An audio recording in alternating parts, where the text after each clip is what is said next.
আসসালামু আলাইকুম। টেরমিট স্কুলের বিসিএস লাইভ কোর্সে আপনাকে স্বাগত জানাচ্ছি।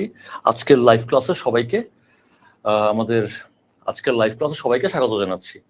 তো আজকে আমাদের আইসিটি ক্লাস এবং আমাদের আইসিটি ক্লাসের আজকের টপিকস হচ্ছে কম্পিউটার সফটওয়্যার, অপারেটিং সিস্টেম এবং প্রোগ্রামিং। তো আজকের ক্লাস থেকে আপনি দুইটা কোয়েশ্চেন কমন পাবেন। প্রতি বিসিএস এ এই চ্যাপ্টার থেকে প্রধানত দুইটা করে কোয়েশ্চেন এসে থাকে। তো আজকের ক্লাসটা খুবই ইম্পর্টেন্ট, কারণ এই চ্যাপ্টারটা থেকে আপনি দুইটা করে কোয়েশ্চেন কমন পাবেন এবং ব্যাংকে 10টা কোয়েশ্চেন আসে এই আইসিটি থেকে। তো এই 10টা কোয়েশ্চেনের মাঝে অন্তত একটা কোয়েশ্চেন থাকে এই আমাদের আজকের টপিকস, সেটা হচ্ছে কম্পিউটার সফটওয়্যার, অপারেটিং সিস্টেম এবং প্রোগ্রামিং। তো আমার কথা ঠিকমতো শুনতে পাচ্ছেন কিনা একটু জানাবেন, সাউন্ড ক্লিয়ার কিনা, আর কে কোথা থেকে জয়েন করেছেন একটু জানাবেন। নিউ ইউজার ভাইয়া, ওয়ালাইকুম আসসালাম, আপনাকে আমাদের ক্লাসে স্বাগত জানাচ্ছি। আপনার নাম কি ভাইয়া একটু জানাবেন। আমি এখানে আপনার নাম পড়তে পারতেছি না, এখানে দেখাচ্ছে নিউ ইউজার। তো কে কোথা থেকে জয়েন করেছেন একটু জানাবেন। আজকের ক্লাসটার ইম্পর্টেন্স তো বললামই আপনাকে। এই ক্লাস থেকে আপনি দুইটা করে কোয়েশ্চেন কমন পাবেন। আর আপনাদের টপিকসে কোনো কোয়েশ্চেন যদি বুঝতে প্রবলেম হয় বা কোনো টপিকস যদি আপনার কাছে ক্লিয়ার না হয়, তাহলে সেটা অবশ্যই কমেন্ট করে জানাবেন। বুঝতেছেন কিনা সেই ব্যাপারটাও জানাবেন। যেহেতু আপনাদের সাথে আমাদের ডিরেক্টলি কথা হয় না, সেই জন্য বুঝতেছেন কিনা আমাকে অবশ্যই একটু জানাবেন। ওয়ালাইকুম আসসালাম ইকবাল, আলহামদুলিল্লাহ ভালো আছি ভাই, আশা করি আপনিও ভালো আছেন। তো অল ওকে, ফাইন। তো যদি বুঝতে না পারেন তবে অবশ্যই এখান থেকে কোয়েশ্চেন করবেন। নিউ ইউজার হচ্ছেন ফারিহা, সিলেট থেকে। তো ফারিহাকে আমাদের ক্লাসে স্বাগত জানাচ্ছি। ইকবাল, আপনাকেও আমাদের ক্লাসে স্বাগত জানাচ্ছি। তো হোপফুলি সাউন্ড ক্লিয়ার, সব ক্লিয়ার বলতেছেন ইকবাল, ধন্যবাদ। তো প্রিভিয়াস ক্লাস থেকে যদি কোনো কোয়েশ্চেন থাকে সেটাও একটু আমাকে কমেন্টে জানাতে পারেন। আমরা ক্লাসটা শুরু করব আরো 4 মিনিট পর। সাবিনা ইয়াসমিন ঢাকা থেকে, সাবিনা ইয়াসমিনকে আমাদের ক্লাসে স্বাগত জানাচ্ছি। তো প্রিভিয়াস ক্লাস থেকে কোনো কিছু বুঝতে যদি প্রবলেম থাকে সেটা আমাকে এই 4 মিনিটের মধ্যে জানাতে পারেন, আমি আপনাকে এক্সপ্লেইন করব। তো সেটা প্রিভিয়াস আইসিটি ক্লাস হতে পারে বা প্রিভিয়াস বিজ্ঞান ক্লাসও হতে পারে। আপনাদের একটা বিজ্ঞান ক্লাস আমি নিয়েছিলাম, সেখান থেকে যদি বুঝতে কোনো প্রবলেম হয় সেটাও জানাতে পারেন। ভিডিও রিপিট হচ্ছে, আচ্ছা। নিউ ইউজার বলছেন আমাদের টেকনিক্যাল টিমের দৃষ্টি আকর্ষণ করছি, ভিডিও রিপিট হচ্ছে সেই কারণে। ওকে, বাকিরা একটু জানাবেন যে ভিডিও আপনাদের কাছে রিপিট হচ্ছে কিনা, বা অডিও বা ভিডিও কোনো কিছু রিপিট হচ্ছে কিনা। তো আপনারা যারা ব্যাংকে পরীক্ষা দিবেন, ব্যাংকে ইনফ্যাক্ট টাঙ্গাইল থেকে মৌরিন যুক্ত হয়েছেন, ব্যাংকে আপনি আসলে অনেক বেশি পরীক্ষা দিবেন। এনটিআরসি এর টপিকস ডিসকাস, আচ্ছা। এনটিআরসি তে আসলে প্রিলির যে পার্টটা, রিটেন তো হবে আসলে আপনার সাবজেক্টের উপরে বেস করে। প্রিলির যে পার্টটা আছে সেই প্রিলির পার্টটা হবে মোটামুটি বিসিএস এর মতোই। আমাদের এই কোর্সের সাথে যদি আপনি থাকেন, প্রিলিতে আপনার আসলে প্রবলেম হবে না। সেখানে বাংলা থাকবে, ইংলিশ থাকবে, সাধারণ জ্ঞান থাকবে, আইসিটি থাকবে, বিসিএস এ যা যা থাকে সেটাই আসলে মূলত থাকবে, আরো ইজি কোয়েশ্চেন হবে। আর এনটিআরসি তে ভালো করার জন্য আপনাকে আসলে প্রিভিয়াস ইয়ারের কোয়েশ্চেন গুলো সলভ করতে হবে, সেটা বিসিএস এবং নন ক্যাডারের। সেই জন্য আপনারা একটু জব সলিউশন বইটা কিনে ফেলবেন। টেরমিট স্কুলের যে ম্যাটেরিয়াল গুলো আছে সেগুলোও দেখবেন। জব সলিউশন যদি প্র্যাকটিস করেন, অর্থাৎ প্রিভিয়াস বিসিএস এর কোয়েশ্চেন, নন ক্যাডারের আসা কোয়েশ্চেন যদি আপনি ডিসকাস করেন, তাহলে আপনি মোটামুটি ইসে আটকাবেন না, এনটিআরসি তে আটকাবেন না। আচ্ছা, শাহের আহমেদ, ওয়ালাইকুম আসসালাম, আলহামদুলিল্লাহ ভাই ভালো আছি। তারপর নিউ ইউজার আপু, সায়েন্সের ক্লাস আর নিব কিনা, সায়েন্সের ক্লাস আর নিব কিনা এটা ভাইয়া আমি নিজে জানি না, যদি আমাকে দেয় তাহলে নিব, এটা সৌরভ ভাইয়া বলতে পারবেন। Sabina Yasmin, it's all okay, I am not facing any problem yet. Okay, thank you Sabina ইয়াসমিনকে। আমরা 2 মিনিটের মধ্যে ক্লাস শুরু করব। তো প্রিভিয়াস ক্লাস থেকে আইসিটির যে কোনো টপিকস বা বিজ্ঞানেও আপনি বলতে পারেন, কোনো টপিকস থেকে যদি কোয়েশ্চেন থাকে সেটা আমাকে অবশ্যই জানাতে পারেন এই 2 মিনিটের ভেতরে, 1 মিনিটের ভেতরে। আর আমরা মূল টপিকসে চলে যাব, কম্পিউটার সফটওয়্যার, অপারেটিং সিস্টেম এবং প্রোগ্রামিং নিয়ে। আর বারবার বলতেছি এই টপিকসটা খুবই ইম্পর্টেন্ট। বিসিএস এর 15টা কোয়েশ্চেনের মাঝে অন্তত 2টা কোয়েশ্চেন আপনি এখান থেকে পাবেন, এবং ব্যাংকে 10টা কোয়েশ্চেন থেকে আপনি একটা কোয়েশ্চেন এই চ্যাপ্টারটা থেকে পাবেন। সেই জন্য এই চ্যাপ্টারটা খুবই ইম্পর্টেন্ট, খুব মনোযোগ দিয়ে পড়তে হবে, বুঝতে হবে। তো এখানে আসলে প্রবলেম যেটা হয়, বা পুরো আইসিটিতেই প্রবলেম হয়, যে আমরা আসলে প্রিভিয়াস ইয়ারের কোয়েশ্চেন পড়ি কিন্তু ভালোভাবে বুঝতে পারি না। তো আমার ক্লাসগুলোতে আমি ট্রাই করি আপনাকে মোটামুটি যতটুকু পসিবল হয়, পসিবল বা রেঞ্জের ভেতরে থেকে বুঝিয়ে দেওয়ার জন্য আসলে ব্যাপারটা কি, যাতে আপনি নিজে পড়ে বুঝতে পারেন। তাসলিম উদ্দিন, ওয়ালাইকুম আসসালাম ভাইয়া। তো আমরা আর কিছুক্ষণের মধ্যেই ক্লাসটা শুরু করব, 1 মিনিটের কম সময়ের মাঝে। সো কেউ বুঝতে না পারলে ভাইয়া অবশ্যই কোয়েশ্চেন করবেন। তো আমরা অনেকেই সায়েন্স ব্যাকগ্রাউন্ডের আছি, অনেকেই নন সায়েন্স আছি, সবাই যাতে আমরা বুঝতে পারি সেইভাবেই পড়ানোর ট্রাই করব।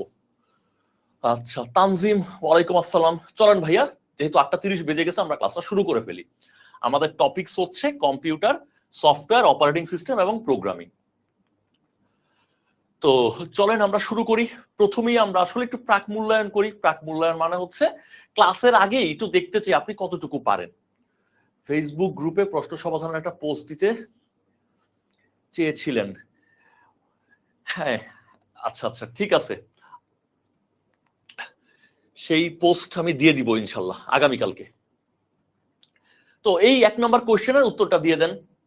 1 নম্বর কোয়েশ্চেনটা হচ্ছে কম্পিউটারের সমস্যা সমাধানের উদ্দেশ্যে সম্পাদনের অনুক্রমে সাজানো নির্দেশনাবলীকে কি বলা হয়? আমরা পড়ার আগেই দেখি কিছু পারি কিনা। আচ্ছা, পড়ার আগেই দেখি আমরা 1 নম্বর কোয়েশ্চেনটা পারি কিনা। দেখি আপনারা কমেন্টে একটু জানান এই কোয়েশ্চেনটার আনসার কি হবে।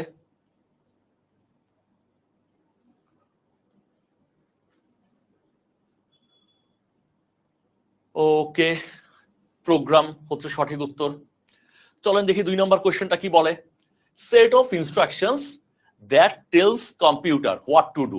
ইনস্ট্রাকশনের সেট যেটা কম্পিউটারকে কি করতে হবে সেটা বলে দেয়, তাকে কি বলা হয়? হ্যাঁ, তাসলিম উদ্দিনের উত্তর পেয়েছি, ইকবালের উত্তর পেয়েছি, ধন্যবাদ আপনাদেরকে। তাকেও সফটওয়্যারই বলে। Dash are software which are use to do particular task. Particular টাস্কের জন্য যে সফটওয়্যার গুলো থাকে তাকে কি বলা হয়? মৌরিন, তারপর শাহের, আপনাদের উত্তর পাওয়া যাচ্ছে। তারপর হচ্ছে নির্মল, রামারয়, রাইট, ঠিক আছে, তাকে প্রোগ্রাম বলা হয়। সফটওয়্যার বলতে কি বুঝায়? সফটওয়্যার বলতে কি বুঝায়? ওকে, ধন্যবাদ যারা উত্তর দিচ্ছেন। প্রোগ্রাম বা কর্মপরিকল্পনার কৌশল।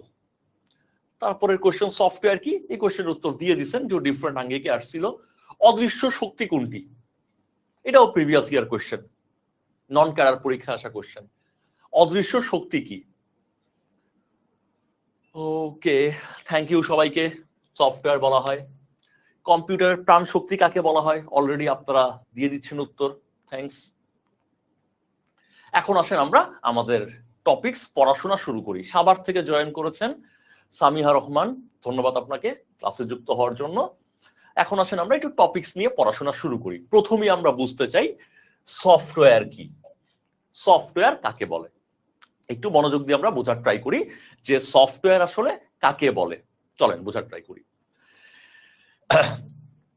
এই ধরেন একজন ব্যক্তি, এই হচ্ছে আমাদের একজন ব্যক্তি। আমরা চাচ্ছি এই ব্যক্তিটাকে আমরা চাচ্ছি একটা কাজ শেখাতে। কাজটা কি? মনে করেন ভাত রান্না করা। আমরা এই ব্যক্তিটাকে ভাত রান্না করা শেখাতে যাচ্ছি।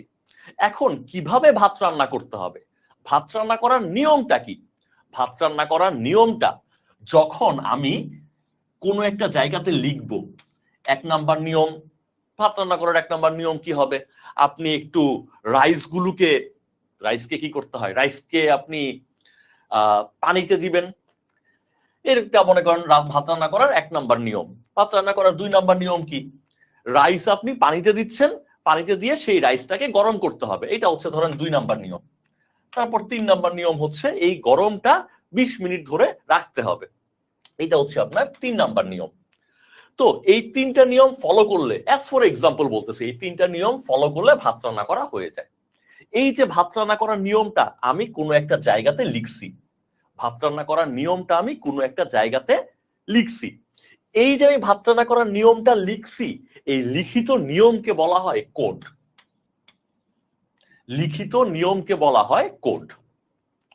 তো এই লিখিত নিয়মটা যখন এই ব্যক্তির ব্রেইনে চলে আসবে, লিখিত নিয়মটা যখন এই ব্যক্তির ব্রেইনে চলে আসবে, এটা আর কাগজে থাকবে না, এই ব্যাপারটা এই ব্যক্তির ব্রেনে যখন চলে আসবে তখন সেই লিখিত নির্দেশনাবলী বা নিয়মের সমষ্টিকে বলা হবে প্রোগ্রাম। লিখিত নিয়মের সমষ্টিবলীকে বলা হবে প্রোগ্রাম। তাহলে প্রোগ্রাম কি যদি আমি লিখতে চাই, প্রোগ্রাম কি? প্রোগ্রাম হচ্ছে সেট অফ ইনস্ট্রাকশনস।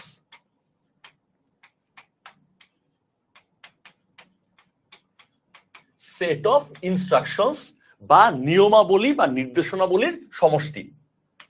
নিয়মাবলী বা নির্দেশনাবলীর সমষ্টি। নিয়মাবলী বা নির্দেশনাবলীর সমষ্টিকে বলা হয় প্রোগ্রাম।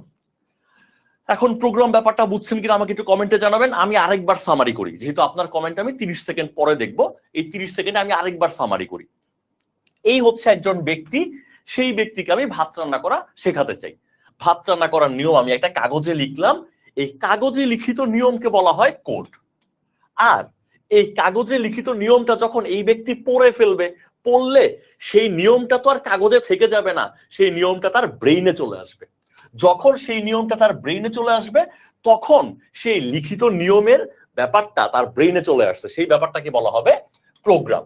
এবং এরপরে তাকে কিন্তু এই কাগজ দেখে আর ভাতটা রান্না করতে হবে না, তখন তার ব্রেইনের ভেতরে ভাত রান্না করার নিয়মটা আছে, সে হাত পা ব্যবহার করে ভাতটা রান্না করে ফেলতে পারবে। এই নিয়মের সমষ্টি বা নির্দেশনাবলীর সমষ্টিকে বলা হয় প্রোগ্রাম। তাহলে প্রোগ্রাম কি? Set of instructions. প্রোগ্রাম হচ্ছে সেট অফ ইনস্ট্রাকশন বা নিয়মাবলী বা নির্দেশনাবলীর সমষ্টি। এখন আমি আপনাকে মানুষ দিয়ে বোঝাচ্ছি ব্যাপারটা, মানুষের জন্য প্রোগ্রামই বলি আমরা। বন্ধু বান্ধবকে বলি না যে বন্ধু তোমার আজকে প্রোগ্রাম কি, তার মানে ও আজকে কি কি কাজ করবে সেই কাজগুলোর নির্দেশনা ওর ব্রেইনের ভেতরে আছে, আমি সেটা জানতে চাচ্ছি। এখন কম্পিউটারের জন্য যদি ব্যাপারটা আমরা দেখি, এই হচ্ছে আমার কম্পিউটার। এই কম্পিউটার আসলে কি কি কাজ করবে সেই কাজের নিয়ম বা নির্দেশনার সমষ্টি যখন এই কম্পিউটারের ব্রেইনে চলে যাবে সেই ব্যাপারটা কি বলা হবে? প্রোগ্রাম। এখন আমাকে একটু আনসার দিবেন কমেন্টে, সেটা হচ্ছে কম্পিউটারের ব্রেইন বলতে আমরা আসলে কাকে বুঝি? কম্পিউটারের ব্রেইন বলতে কাকে বুঝি? আমাকে দুইটা জিনিসের আনসার দিবেন। ফার্স্ট ব্যাপার হচ্ছে প্রোগ্রাম ব্যাপারটা বুঝছেন কিনা, সেকেন্ড ব্যাপার হচ্ছে কম্পিউটারের ব্রেইন আসলে কাকে বলা হয়। অল ক্লিয়ার, বাট সঠিক ধারণা পাইনি গত ক্লাসে হ্যাকারের। আচ্ছা, হ্যাকার মানে হচ্ছে ভাইয়া, হ্যাকার মানে হচ্ছে কারো পারমিশন ছাড়া তার কম্পিউটারে প্রবেশ করাকে বলা হ্যাকিং। পারমিশন ছাড়া যে কোনো উপায়ে কম্পিউটারে প্রবেশ করাকে বলা হ্যাকিং। আর যে পারমিশন ছাড়া কম্পিউটারে প্রবেশ করে তাকে বলা হয় হ্যাকার। পারমিশন ছাড়া কম্পিউটারে প্রবেশ করলেই হ্যাকিং, যে প্রবেশ করে তাকে হ্যাকার বলে। এখন বিভিন্ন উপায়ে আপনি পারমিশন ছাড়া প্রবেশ করতে পারেন, সেই জন্য হ্যাকারেরও অনেক রকমের ধরন আছে। হ্যাকার ব্যাপারটা বুঝছেন কিনা জানাবেন। আচ্ছা, তানজিম আনসার দিচ্ছেন, তাসলিম এবং ইকবাল সিপিইউ বলছেন, ধন্যবাদ আপনাকে। কম্পিউটারের ব্রেইন হচ্ছে সিপিইউ। এখন কম্পিউটার ওই ব্যাটা কি কি কাজ করবে, যেমন সেটা হইতে পারে একটা প্রিন্ট করা, হতে পারে সেটা হতে পারে একটা যোগ করা, একটা বিয়োগ করা। এই কাজগুলা কিভাবে নির্দেশনাটা দেওয়া হচ্ছে, সেই নির্দেশনাটা যখন লিখিত আকারে থাকবে কোনো একটা জায়গাতে আপনি লিখে রাখবেন, সেটাকে বলা হবে কোড। আর সেই লিখিত জিনিসটা যখন কম্পিউটারের ব্রেইন অর্থাৎ সিপিইউতে চলে যাবে তখন সেটাকে বলা হবে প্রোগ্রাম। সিপিইউ হচ্ছে কম্পিউটারের ব্রেইন, এক্স্যাক্টলি। তাহলে যখন কম্পিউটারকে কি করতে হবে সেই নির্দেশনাবলীর সমষ্টি যখন কম্পিউটারের ব্রেইনে চলে যাবে তখন সেই নির্দেশনাবলীর সমষ্টি ব্রেইনে যাবে, যখন ব্রেইনের ভেতরে থাকা নির্দেশনাবলীর সমষ্টিকে বলা হয় প্রোগ্রাম। এখন আসেন সফটওয়্যারের কাছে। এখন আমরা চলে আসব সফটওয়্যারের কাছে। সফটওয়্যারটা কি? সফটওয়্যার হচ্ছে সেট অফ প্রোগ্রামস। সফটওয়্যার হচ্ছে প্রোগ্রামের সমষ্টি। যখন অনেকগুলা প্রোগ্রাম আপনি দিবেন সেই প্রোগ্রামের সমষ্টিকে বলা হবে সফটওয়্যার। যেমন আমি এই কম্পিউটারটার ব্রেইনের ভেতরে একটা নিয়ম দিচ্ছি, সেই নিয়মটা হচ্ছে কিভাবে প্রিন্ট করতে হয়। প্রিন্ট করার নিয়মটা আমি এই ব্রেইনে দিচ্ছি। আরেকটা দিচ্ছি, আরেকটা নিয়মের সমষ্টি বা প্রোগ্রাম দিচ্ছি, সেটা হচ্ছে কিভাবে অ্যাড করতে হয়। অ্যাড করা। এই যে দেখেন এখানে একাধিক প্রোগ্রামের সমষ্টি, এটা আমি কম্পিউটারের ব্রেইনে দিয়ে দিছি। এই যে প্রোগ্রামের সমষ্টি আমি দিছি বা সেট অফ প্রোগ্রাম দিছি, এই পুরো ব্যাপারটাকে বলা হবে সফটওয়্যার। তাহলে আপনাকে যদি প্রশ্ন করে যে প্রোগ্রাম কি, আপনি তখন বলবেন সেট অফ ইনস্ট্রাকশনস। যদি ব্যাংকে কোশ্চেন করে তখন এইভাবে আসবে, সেট অফ ইনস্ট্রাকশনস হচ্ছে প্রোগ্রাম। আর যদি বিসিএস এ কোশ্চেন করে তখন আপনাকে অপশনে খুঁজতে হবে নিয়মাবলী বা নির্দেশনার সমষ্টিকে বলা হয় প্রোগ্রাম। এই নিয়মাবলী বা নির্দেশনাটা যদি কম্পিউটারের প্রসেসরে বা কম্পিউটারের ব্রেইনে না থেকে যদি অন্য কোথাও লিখিত আকারে থাকে তখন সেটাকে বলা হবে কোড। তখন সেটাকে বলা হবে কোড। আর একাধিক প্রোগ্রামের সমষ্টিকে বলা হয় সফটওয়্যার। একাধিক প্রোগ্রামের সমষ্টিকে বলা হবে সফটওয়্যার। সো হোপফুলি ব্যাপারটা বুঝতে পারছেন। যদি না বুঝেন ভাইয়া একটু কমেন্টে কোয়েশ্চেন করবেন, তাহলে আমি আপনার কোয়েশ্চেনের আনসার দিব। আমি পরের টপিকসে আপাতত যাচ্ছি, কমেন্টে একটু জানাবেন কোনো কোয়েশ্চেন থাকলে। এখন আমরা দেখব সফটওয়্যারের প্রকারভেদ। সফটওয়্যারের প্রকারভেদ দেখব। সফটওয়্যারকে প্রধানত আমরা দুই ভাগে ভাগ করতে পারি, একটা হচ্ছে সিস্টেম সফটওয়্যার, আরেকটা হচ্ছে ব্যবহারিক বা অ্যাপ্লিকেশন সফটওয়্যার। আপনাকে যদি কোয়েশ্চেন করে সফটওয়্যার কত প্রকার, আপনি আনসার দিবেন সফটওয়্যার দুই প্রকার। কি কি? একটা হচ্ছে সিস্টেম সফটওয়্যার, আরেকটা হচ্ছে অ্যাপ্লিকেশন সফটওয়্যার। এখন কোয়েশ্চেন হচ্ছে সিস্টেম সফটওয়্যার কি বা অ্যাপ্লিকেশন সফটওয়্যারটা আসলে কি? চলেন বোঝার ট্রাই করি। যেই সফটওয়্যারটা সরাসরি ইউজারের কাজ করে, ইউজারের কাজ কি করবে? ডিরেক্টলি ইউজারের কাজ করবে। ডিরেক্টলি ইউজার এর কাজ করবে বা বলতে পারি প্রবলেম সলভ করবে।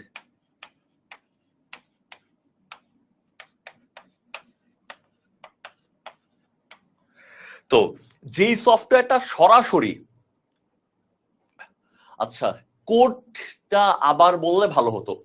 কোড হচ্ছে ভাইয়া আপনি একটা কাজ করতে চাচ্ছেন, সেই কাজটা আপনি না দেখে করতে পারবেন কখন? যখন সেই কাজটা কিভাবে করতে হয় ব্যাপারটা আপনার ব্রেইনে চলে আসে। কাজ করার নিয়ম যখন ব্রেইনে থাকে সেই ব্যাপারটাকে বলা হয় প্রোগ্রাম। আমার ব্রেইনে কাজ করার নিয়ম থাকলে সেটাও প্রোগ্রাম। আবার কম্পিউটারের ব্রেইনেও যদি কাজ করার নিয়মটা থেকে ব্রেইনে চলে আসছে, কম্পিউটারের ব্রেইন হচ্ছে সিপিইউ, সেটাকেও বলা হয় প্রোগ্রাম। কি কাজের নিয়ম? ক্রিকেট খেলার নিয়ম হইতে পারে।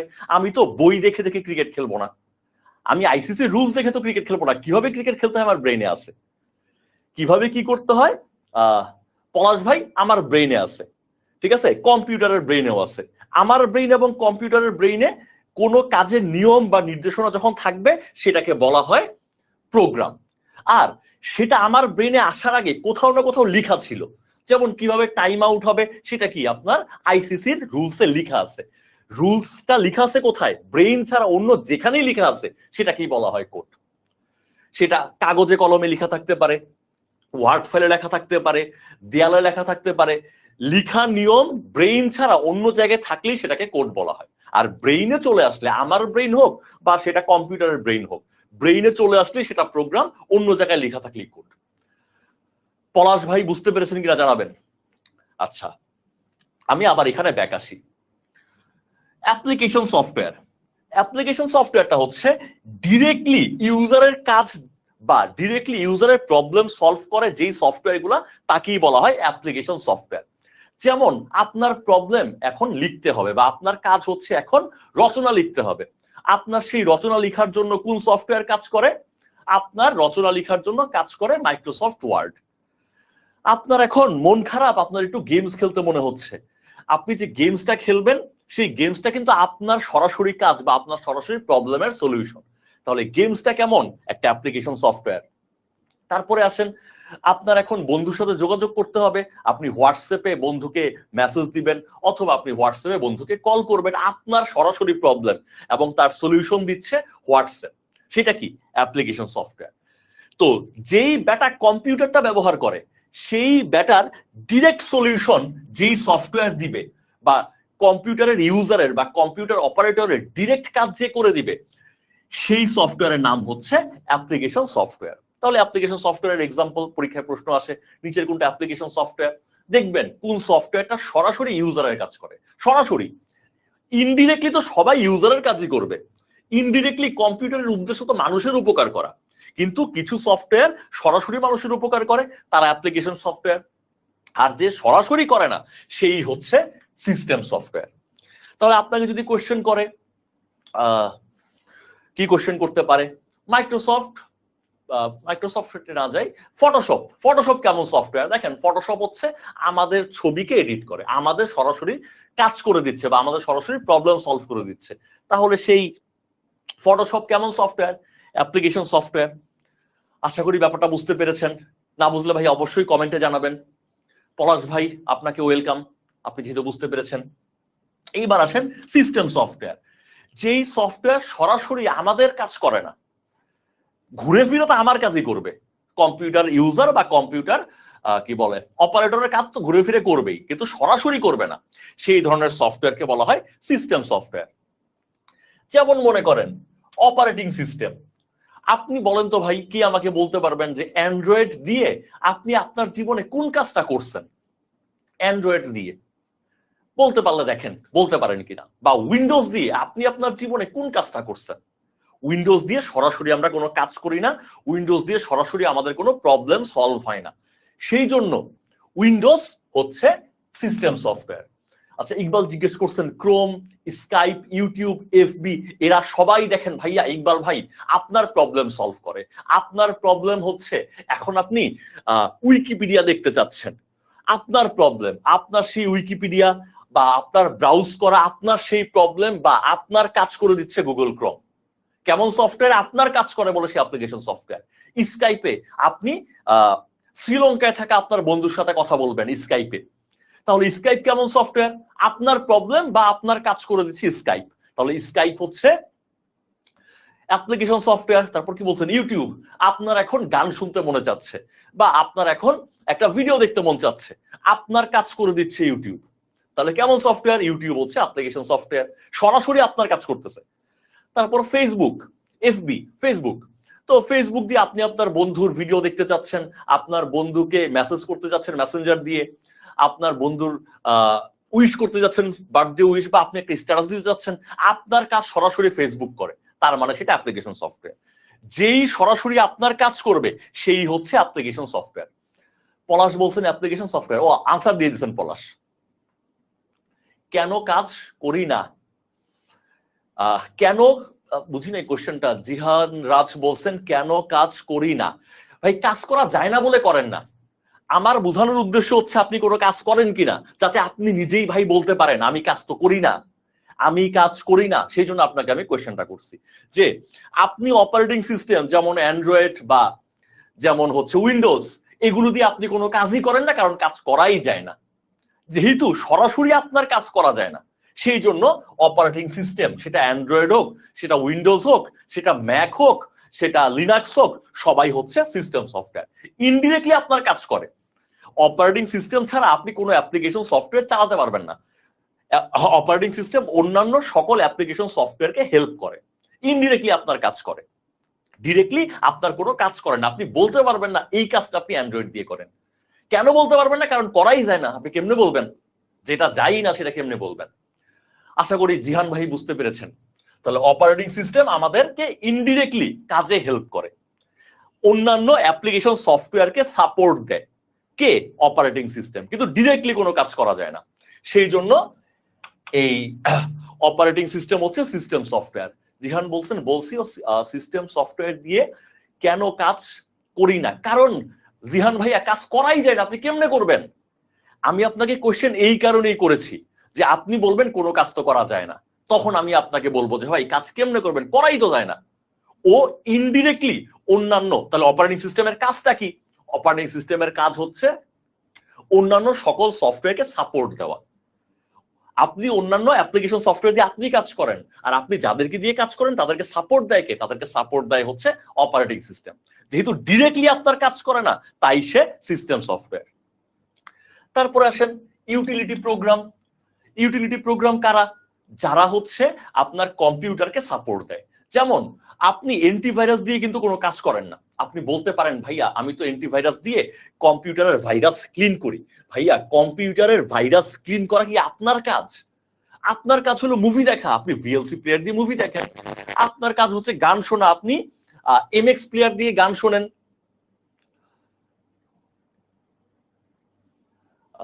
কি কোশ্চেন? কোনো কাজ করি না, কেন বলি নাই তো? আচ্ছা আচ্ছা, ওকে ওকে ওকে। তারপরে হচ্ছে আমি বুঝতে পারিনি, মনে হয় ভুল পড়ছি। ওকে, তারপরে বলতেছেন হচ্ছে সিস্টেম সফটওয়্যার অ্যাপ্লিকেশন সফটওয়্যারের কাজ বুঝতে সহজ করে, সেজন্য আমরা ডিরেক্টলি করি না। হ্যাঁ রাইট, এক্স্যাক্টলি। কে বলছেন? জান্নাত চৌধুরী। হ্যাঁ, আপনার কথা সঠিক। তাহলে ইউটিলিটি সফটওয়্যার কারা? যারা কম্পিউটারের জন্য কাজ করে। যেমন ভাইরাস দূর করা, এটা আমার কোনো কাজ না, এটা কম্পিউটারের প্রবলেম, ওর ফাইলে ভাইরাস অ্যাটাক করে, সেই প্রবলেমের সলিউশন কে দেয়? অ্যান্টিভাইরাস দেয়। অ্যান্টিভাইরাস হচ্ছে ইউটিলিটি সফটওয়্যার। তারপরে যেমন আরো আছে, আরো ইউটিলিটি সফটওয়্যার হচ্ছে একটা ফাইলের সাইজ অনেক বড়, আপনি একটা মুভি দেখতে যাচ্ছেন, সেই মুভিটার সাইজ হচ্ছে ধরেন 2 জিবি। এখন এই 2 জিবি মুভি রাখার মতো স্পেস আপনার কম্পিউটারে নাই, তখন আপনি কি করবেন? এই 2 জিবি মুভিটাকে কম্প্রেস করে ফেলবেন, ছোট করে ফেলবেন। তাহলে দেখেন, এই যে 2 জিবি মুভিটাকে যে আপনি ছোট করে ফেলতেছেন, এই 2 জিবি মুভিটাকে ছোট করা, এটা কি আপনার কাজ? এটা তো আপনার জন্য কোনো কাজ না। এই কাজটা কার জন্য তাহলে? এই কাজটা কম্পিউটার ব্যাটার নিজের জন্য। আপনার কাজ হচ্ছে মুভিটা দেখা, আপনি মুভিটা দেখতে চান, আপনার কাজ করে দিবে বা আপনার প্রবলেম সলভ করবে কে? ভিএলসি প্লেয়ার, কেএম প্লেয়ার, এরা আপনার কাজ করবে। তাহলে ভিএলসি প্লেয়ার, কেএম প্লেয়ার হচ্ছে অ্যাপ্লিকেশন সফটওয়্যার। আর কম্পিউটার ব্যাটার নিজের প্রবলেম, ওর 2 জিবি স্পেস নাই, সেই 2 জিবি স্পেস যেহেতু নাই, তাহলে কম্পিউটার ব্যাটার কি প্রবলেম? স্পেস কম, সেই প্রবলেমের সলিউশন কি? 2 জিবি ফাইলটাকে ছোট করে ধরেন 300 এমবি করে ফেলা। এই 300 এমবি কে করবে? 300 এমবি করবে উইনজিপ নামের সফটওয়্যার। এখন দেখেন, উইনজিপ কি আপনার কোনো কাজ করে না? আপনার কাজ করে না। কম্পিউটারের নিজের পার্সোনাল যে প্রবলেম গুলো আছে, কম্পিউটার ব্যাটার নিজের পার্সোনাল প্রবলেম, সেই পার্সোনাল প্রবলেম গুলো যারা সলভ করে তারা হচ্ছে ইউটিলিটি প্রোগ্রাম বা ইউটিলিটি সফটওয়্যার। এরাও সিস্টেম সফটওয়্যার, কারণ সরাসরি তো ভাই আপনার কাজ করে না। কার কাজ করে? কম্পিউটারের নিজের কাজ করে। তাহলে ইউটিলিটি প্রোগ্রাম কি? এটাও একটা কোশ্চেন হইতে পারে যে ইউটিলিটি প্রোগ্রাম কি, এইটা একটা নিজেই কোশ্চেন হইতে পারে। ইউটিলিটি প্রোগ্রাম হচ্ছে কম্পিউটার এর নিজের কাজ যারা করে, নিজের কাজ করে, সেই সফটওয়্যার গুলাকে বলা হয় ইউটিলিটি সফটওয়্যার। ইউটিলিটি সফটওয়্যার ব্যাপারটা বুঝছেন কিনা? ইউটিলিটি সফটওয়্যারের দুইটা ভালো এক্সাম্পল হচ্ছে অ্যান্টিভাইরাস আর হচ্ছে এই কম্প্রেসর সফটওয়্যার। যারা এরা হচ্ছে ইউটিলিটি সফটওয়্যারের এক্সাম্পল, যারা কম্পিউটারের নিজস্ব প্রবলেম সলভ করে। কম্পিউটারের প্রবলেম কি? ওর ফাইলে ভাইরাস অ্যাটাক করে, এটা কম্পিউটার ব্যাটার নিজের প্রবলেম, সেই প্রবলেমের সলিউশন দেয় অ্যান্টিভাইরাস। সেই জন্য অ্যান্টিভাইরাস হচ্ছে ইউটিলিটি প্রোগ্রাম। কম্পিউটারের স্পেস নাই, সেই স্পেসের প্রবলেম সলভ করে কে? স্পেসের প্রবলেম সলভ করে কম্প্রেসর, অর্থাৎ উইনজিপ আছে, উইনরার আছে। তো যেই সফটওয়্যার গুলো কম্পিউটারের নিজের প্রবলেম সলভ করে তাদেরকে বলা হয় ইউটিলিটি সফটওয়্যার। এরাও কেমন? যেহেতু সরাসরি ইউজারের কাজ করে না, তাই এরা হচ্ছে system software. Language translator, compiler, interpreter, assembler, এরা কি করে? এরা হচ্ছে আমাদের ভাষাকে, আমরা কম্পিউটারকে যেসব কমান্ড দেই, আমাদের কমান্ড গুলাকে কম্পিউটারের বোঝার উপযোগী করে ফেলে। আমরা কমান্ড দিচ্ছি, সেই কমান্ডটাকে কম্পিউটারের বোঝার উপযোগী করে ফেলতেছে। যেমন আপনি যদি ভয়েস কমান্ডারে বলেন হ্যালো গুগল, একটা কিছু বললেন, আপনি যখন বলেন দেখবেন যে সার্চ দিয়ে গুগল সেটা নিয়ে আসতেছে। আপনার ভাষাকে কম্পিউটারের ভাষার বোঝার উপযোগী যেই সফটওয়্যার গুলো করবে, সেই সফটওয়্যারের নাম হচ্ছে ল্যাঙ্গুয়েজ ট্রান্সলেটর। এখন দেখেন, ল্যাঙ্গুয়েজ ট্রান্সলেটর তো আপনার কাজ করে না, ওই ল্যাঙ্গুয়েজ ট্রান্সলেটর কি করতেছে? কম্পিউটারের কাজ করতেছে। আপনার ভাষা কম্পিউটার বুঝতে পারে না, কম্পিউটারের কাজ করতেছে। সেই জন্য এই ল্যাঙ্গুয়েজ ট্রান্সলেটর গুলো কি? ল্যাঙ্গুয়েজ ট্রান্সলেটর গুলো হচ্ছে সিস্টেম সফটওয়্যার, বা সেটাকে ইউটিলিটি সফটওয়্যারও বলতে পারে। ইউজার বলছেন ফাইল ছোট করলে ভেতরে সব তো ঠিক থাকে, তাহলে সাইজটা ছোট হয় কিভাবে? আচ্ছা, এটার মেকানিজমটা ভাইয়া আমরা এখন ক্লাসে বলবো না, যদি ক্লাসটা পড়ানো শেষ করে সময় পাই তাহলে ভাইয়া ওই মেকানিজমটা বলবো। এটা ভাইয়া আবার একদম কোর ইঞ্জিনিয়ারিং এ চলে যেতে হবে আমাকে। এটা আমি সময় পেলে পরে বলবো কিভাবে, আমাদের বিসিএস এটা কখনো আসবে না। তারপরে আসেন ডিভাইস ড্রাইভার। আমরা যে বিভিন্ন ডিভাইস ইউজ করি না, সেই ডিভাইসগুলো ইউজ করার জন্য যে সকল সফটওয়্যার লাগে সেগুলোকে বলা হয় ডিভাইস ড্রাইভার। যেমন ধরেন আপনি যে ক্যামেরা চালাবেন, মোবাইলে ক্যামেরা চালাবেন, মোবাইলে তো ক্যামেরা আছে, সেই ক্যামেরাকে আপনি চালাতে পারবেন? ক্যামেরা আপনি চালাতে পারবেন না। ক্যামেরা চালানোর জন্য কি করতে হয়? মোবাইলটা অন করার পরে দেখবেন যে এইরকম একটা, এই হলো মোবাইল, মোবাইলে দেখবেন এরকম একটা সফটওয়্যার থাকে, ক্যামেরার ছবি বা লেন্সের ছবিওয়ালা একটা সফটওয়্যার থাকে। আপনাকে ক্যামেরাটা চালাতে হলে কি করতে হয়? আগে এই সফটওয়্যারে ক্লিক করতে হয়, ক্লিক করার পরে আপনি ছবি তুলতে পারেন। এখন এই সফটওয়্যারের কাজ কি আসলে? এই সফটওয়্যারের কাজ হচ্ছে ক্যামেরাকে চালানো, ক্যামেরাকে ড্রাইভ করা। তাহলে এই সফটওয়্যারটা কাজ করে ক্যামেরাকে চালানোর জন্য, আপনার জন্য ভাই কাজ করে না, কাজ করে ক্যামেরাটাকে চালানোর জন্য। এরকম ডিভাইসকে চালানোর জন্য যে সফটওয়্যার গুলো কাজ করে তাদেরকে বলা হয় ডিভাইস ড্রাইভার। ডিভাইসকে চালানোর জন্য, সেটা হতে পারে ক্যামেরা, হতে পারে প্রিন্টার, হতে পারে স্ক্যানার, এরকম ডিভাইসকে চালানোর জন্য যে সফটওয়্যার গুলো থাকে তাদেরকে বলা হয় ডিভাইস ড্রাইভার। এরাও তো সরাসরি আপনার জন্য কাজ করে না, তাই এরাও হচ্ছে সিস্টেম সফটওয়্যার।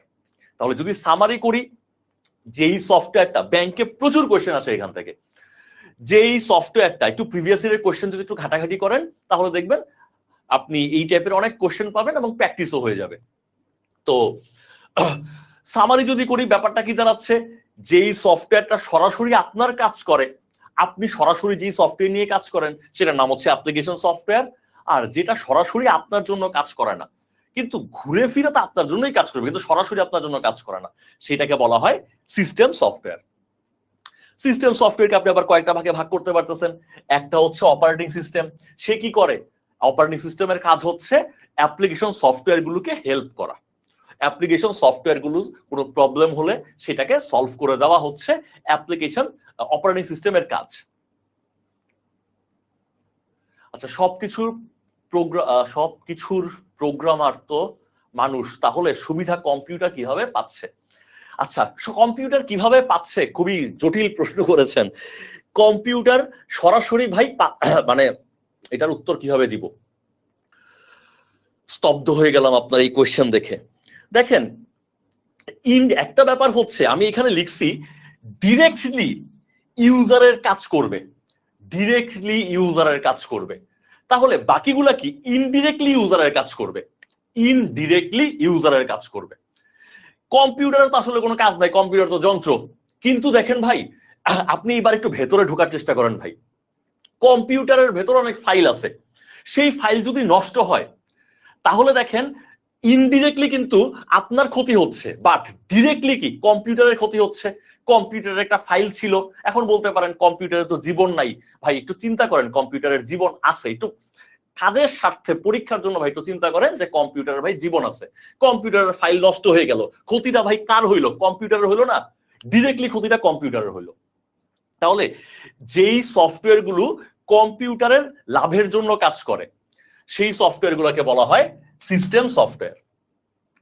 যেমন এই কম্পিউটারের ফাইল নষ্ট হচ্ছে, ডিরেক্টলি এটা কম্পিউটারের প্রবলেম, ইনডিরেক্টলি আপনারও প্রবলেম, সেই জন্য এইটাকে আমরা বলবো হচ্ছে ইউটিলিটি সফটওয়্যার। যেমন অ্যান্টিভাইরাস, যে কোনো অ্যান্টিভাইরাস, সেটা ক্যাসপারস্কি হইতে পারে, উইনজিপ হইতে পারে, উইন্ডার হইতে পারে, এগুলো হইতে পারে। বুঝছেন কিনা ভাই একটু জানাবেন। তাহলে আমি যদি সামারি করি, এখান থেকে কোয়েশ্চেন মোটামুটি রেগুলার আসে ব্যাংকে, বিসিএস ও মাঝে মাঝে আসে। বিসিএস এ প্রতি বিসিএস আসে এরকম না, কিন্তু ব্যাংকে দেখবেন প্রতি ব্যাংকের কোয়েশ্চেনে আসে। 5টা ব্যাংকের পরীক্ষা হলে 4টাতে এখান থেকে কোয়েশ্চেন আসে। সফটওয়্যার কয় প্রকার যদি জিজ্ঞেস করে আপনি বলবেন 2 প্রকার। একটা হচ্ছে সিস্টেম সফটওয়্যার, আরেকটা হচ্ছে ব্যবহারিক বা অ্যাপ্লিকেশন সফটওয়্যার। সিস্টেম সফটওয়্যার কোনটা? সিস্টেম সফটওয়্যার হচ্ছে যেই সফটওয়্যারটা সরাসরি ইউজার ব্যবহার করে না, যেই সফটওয়্যারটা দিয়ে সরাসরি ইউজার কোনো কাজ করে না, সেই সফটওয়্যারটা হচ্ছে সিস্টেম সফটওয়্যার। আর অ্যাপ্লিকেশন সফটওয়্যার হচ্ছে যেই সফটওয়্যারটা দিয়ে ইউজার সরাসরি কাজ করে। ইউজার সরাসরি কোন কাজ করে? ইউজারের কাজ কি হইতে পারে? গান শোনা হইতে পারে, মুভি দেখা হইতে পারে, অঙ্ক করা হইতে পারে। এই ধরনের কাজগুলা সরাসরি যেটা ইউজার করে সেটাকে বলা হয় অ্যাপ্লিকেশন সফটওয়্যার। তো এই হচ্ছে মোটামুটি যদি আমরা সামারি করি। আর এক্সাম্পল পরীক্ষায় প্রচুর আসে, এই জন্য এক্সাম্পল গুলোর জন্য বললাম আপনি একটু দেখবেন নরমালি। দেখলে মোটামুটি হোপফুলি পারবেন। আমি পরের টপিকসে যাচ্ছি, কোশ্চেন থাকলে ভাই জানায়েন। সিস্টেম সফটওয়্যার নিয়ে বলে ফেলছি, এবার একটু অপারেটিং সিস্টেম, অর্থাৎ সিস্টেম সফটওয়্যার তো আমরা বললাম, সিস্টেম সফটওয়্যারের একটা হচ্ছে অপারেটিং সিস্টেম। এখন একটু অপারেটিং সিস্টেম নিয়ে আমরা পড়ার চেষ্টা করি। অপারেটিং সফটওয়্যারটার কাজ কি? অপারেটিং সফটওয়্যারের প্রথম কাজ হচ্ছে, অপারেটিং সিস্টেমের প্রথম কাজ হচ্ছে সে অ্যাপ্লিকেশন সফটওয়্যারের জন্য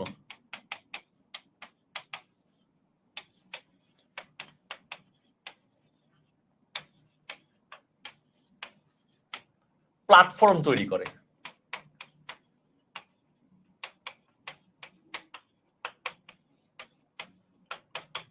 অ্যাপ্লিকেশন সফটওয়্যার গুলোর জন্য সে প্ল্যাটফর্ম তৈরি করে। প্ল্যাটফর্ম তৈরি করে মানে কি? আপনি ধরেন ফেসবুক চালাবেন, আপনি ধরেন মাইক্রোসফট ওয়ার্ডে লিখবেন, আপনি মাইক্রোসফট পাওয়ার পয়েন্ট একটা প্রেজেন্টেশন তৈরি করবেন। এই মাইক্রোসফট পাওয়ার পয়েন্টটা চালানোর আগে আপনাকে কিন্তু উইন্ডোজ ইনস্টল করতে হবে, অথবা আপনাকে অ্যান্ড্রয়েড ইনস্টল করতে হবে। আপনি অ্যান্ড্রয়েড ইনস্টল করার পরে সেই অ্যান্ড্রয়েডটার উপরে গিয়ে আপনি মাইক্রোসফট ওয়ার্ড আসলে ইনস্টল করতে পারবেন। তাহলে সেই মাইক্রোসফট ওয়ার্ড বা যে কোনো অ্যাপ্লিকেশন সফটওয়্যারকে ইনস্টল করার জন্য যে প্ল্যাটফর্মটা দরকার হবে, সেই প্ল্যাটফর্মটা তৈরি করে দিবে মূলত অপারেটিং সিস্টেম। আচ্ছা, সিস্টেম সফটওয়্যার না থাকলে কি কম্পিউটার কাজ করবে? যেমন উইন্ডোজ না থাকলে কম্পিউটার কাজ করবে না, সিস্টেম সফটওয়্যার না থাকলে কম্পিউটার কাজ করবে না। সিস্টেম সফটওয়্যার যদি না থাকে তাহলে অনেক ক্ষেত্রেই কম্পিউটার কাজ করবে না। যেমন অপারেটিং সিস্টেম যদি না থাকে তাহলে কম্পিউটার কাজ করবে না। তবে যেই সিস্টেম সফটওয়্যার গুলো না থাকলেও কম্পিউটার কম বেশি কাজ করবে, যেই সফটওয়্যার গুলো না থাকলে কম্পিউটার কম বেশি কাজ করবে, সেগুলোকে আমরা বলবো ইউটিলিটি সফটওয়্যার। যেমন অ্যান্টিভাইরাস না থাকলেও কম্পিউটার কাজ করবে, বাট রিস্ক থাকে।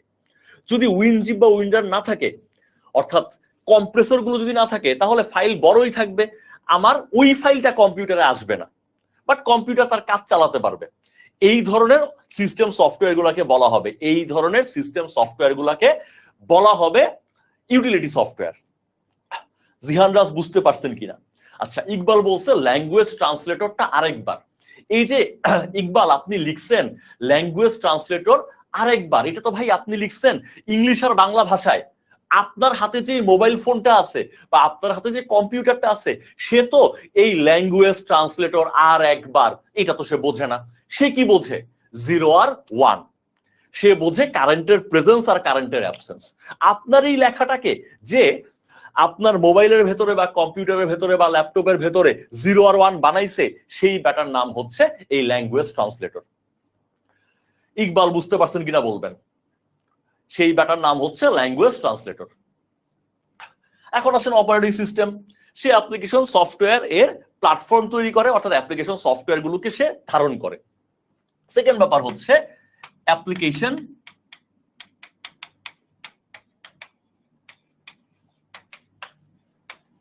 সফটওয়্যার কে হেল্প করে।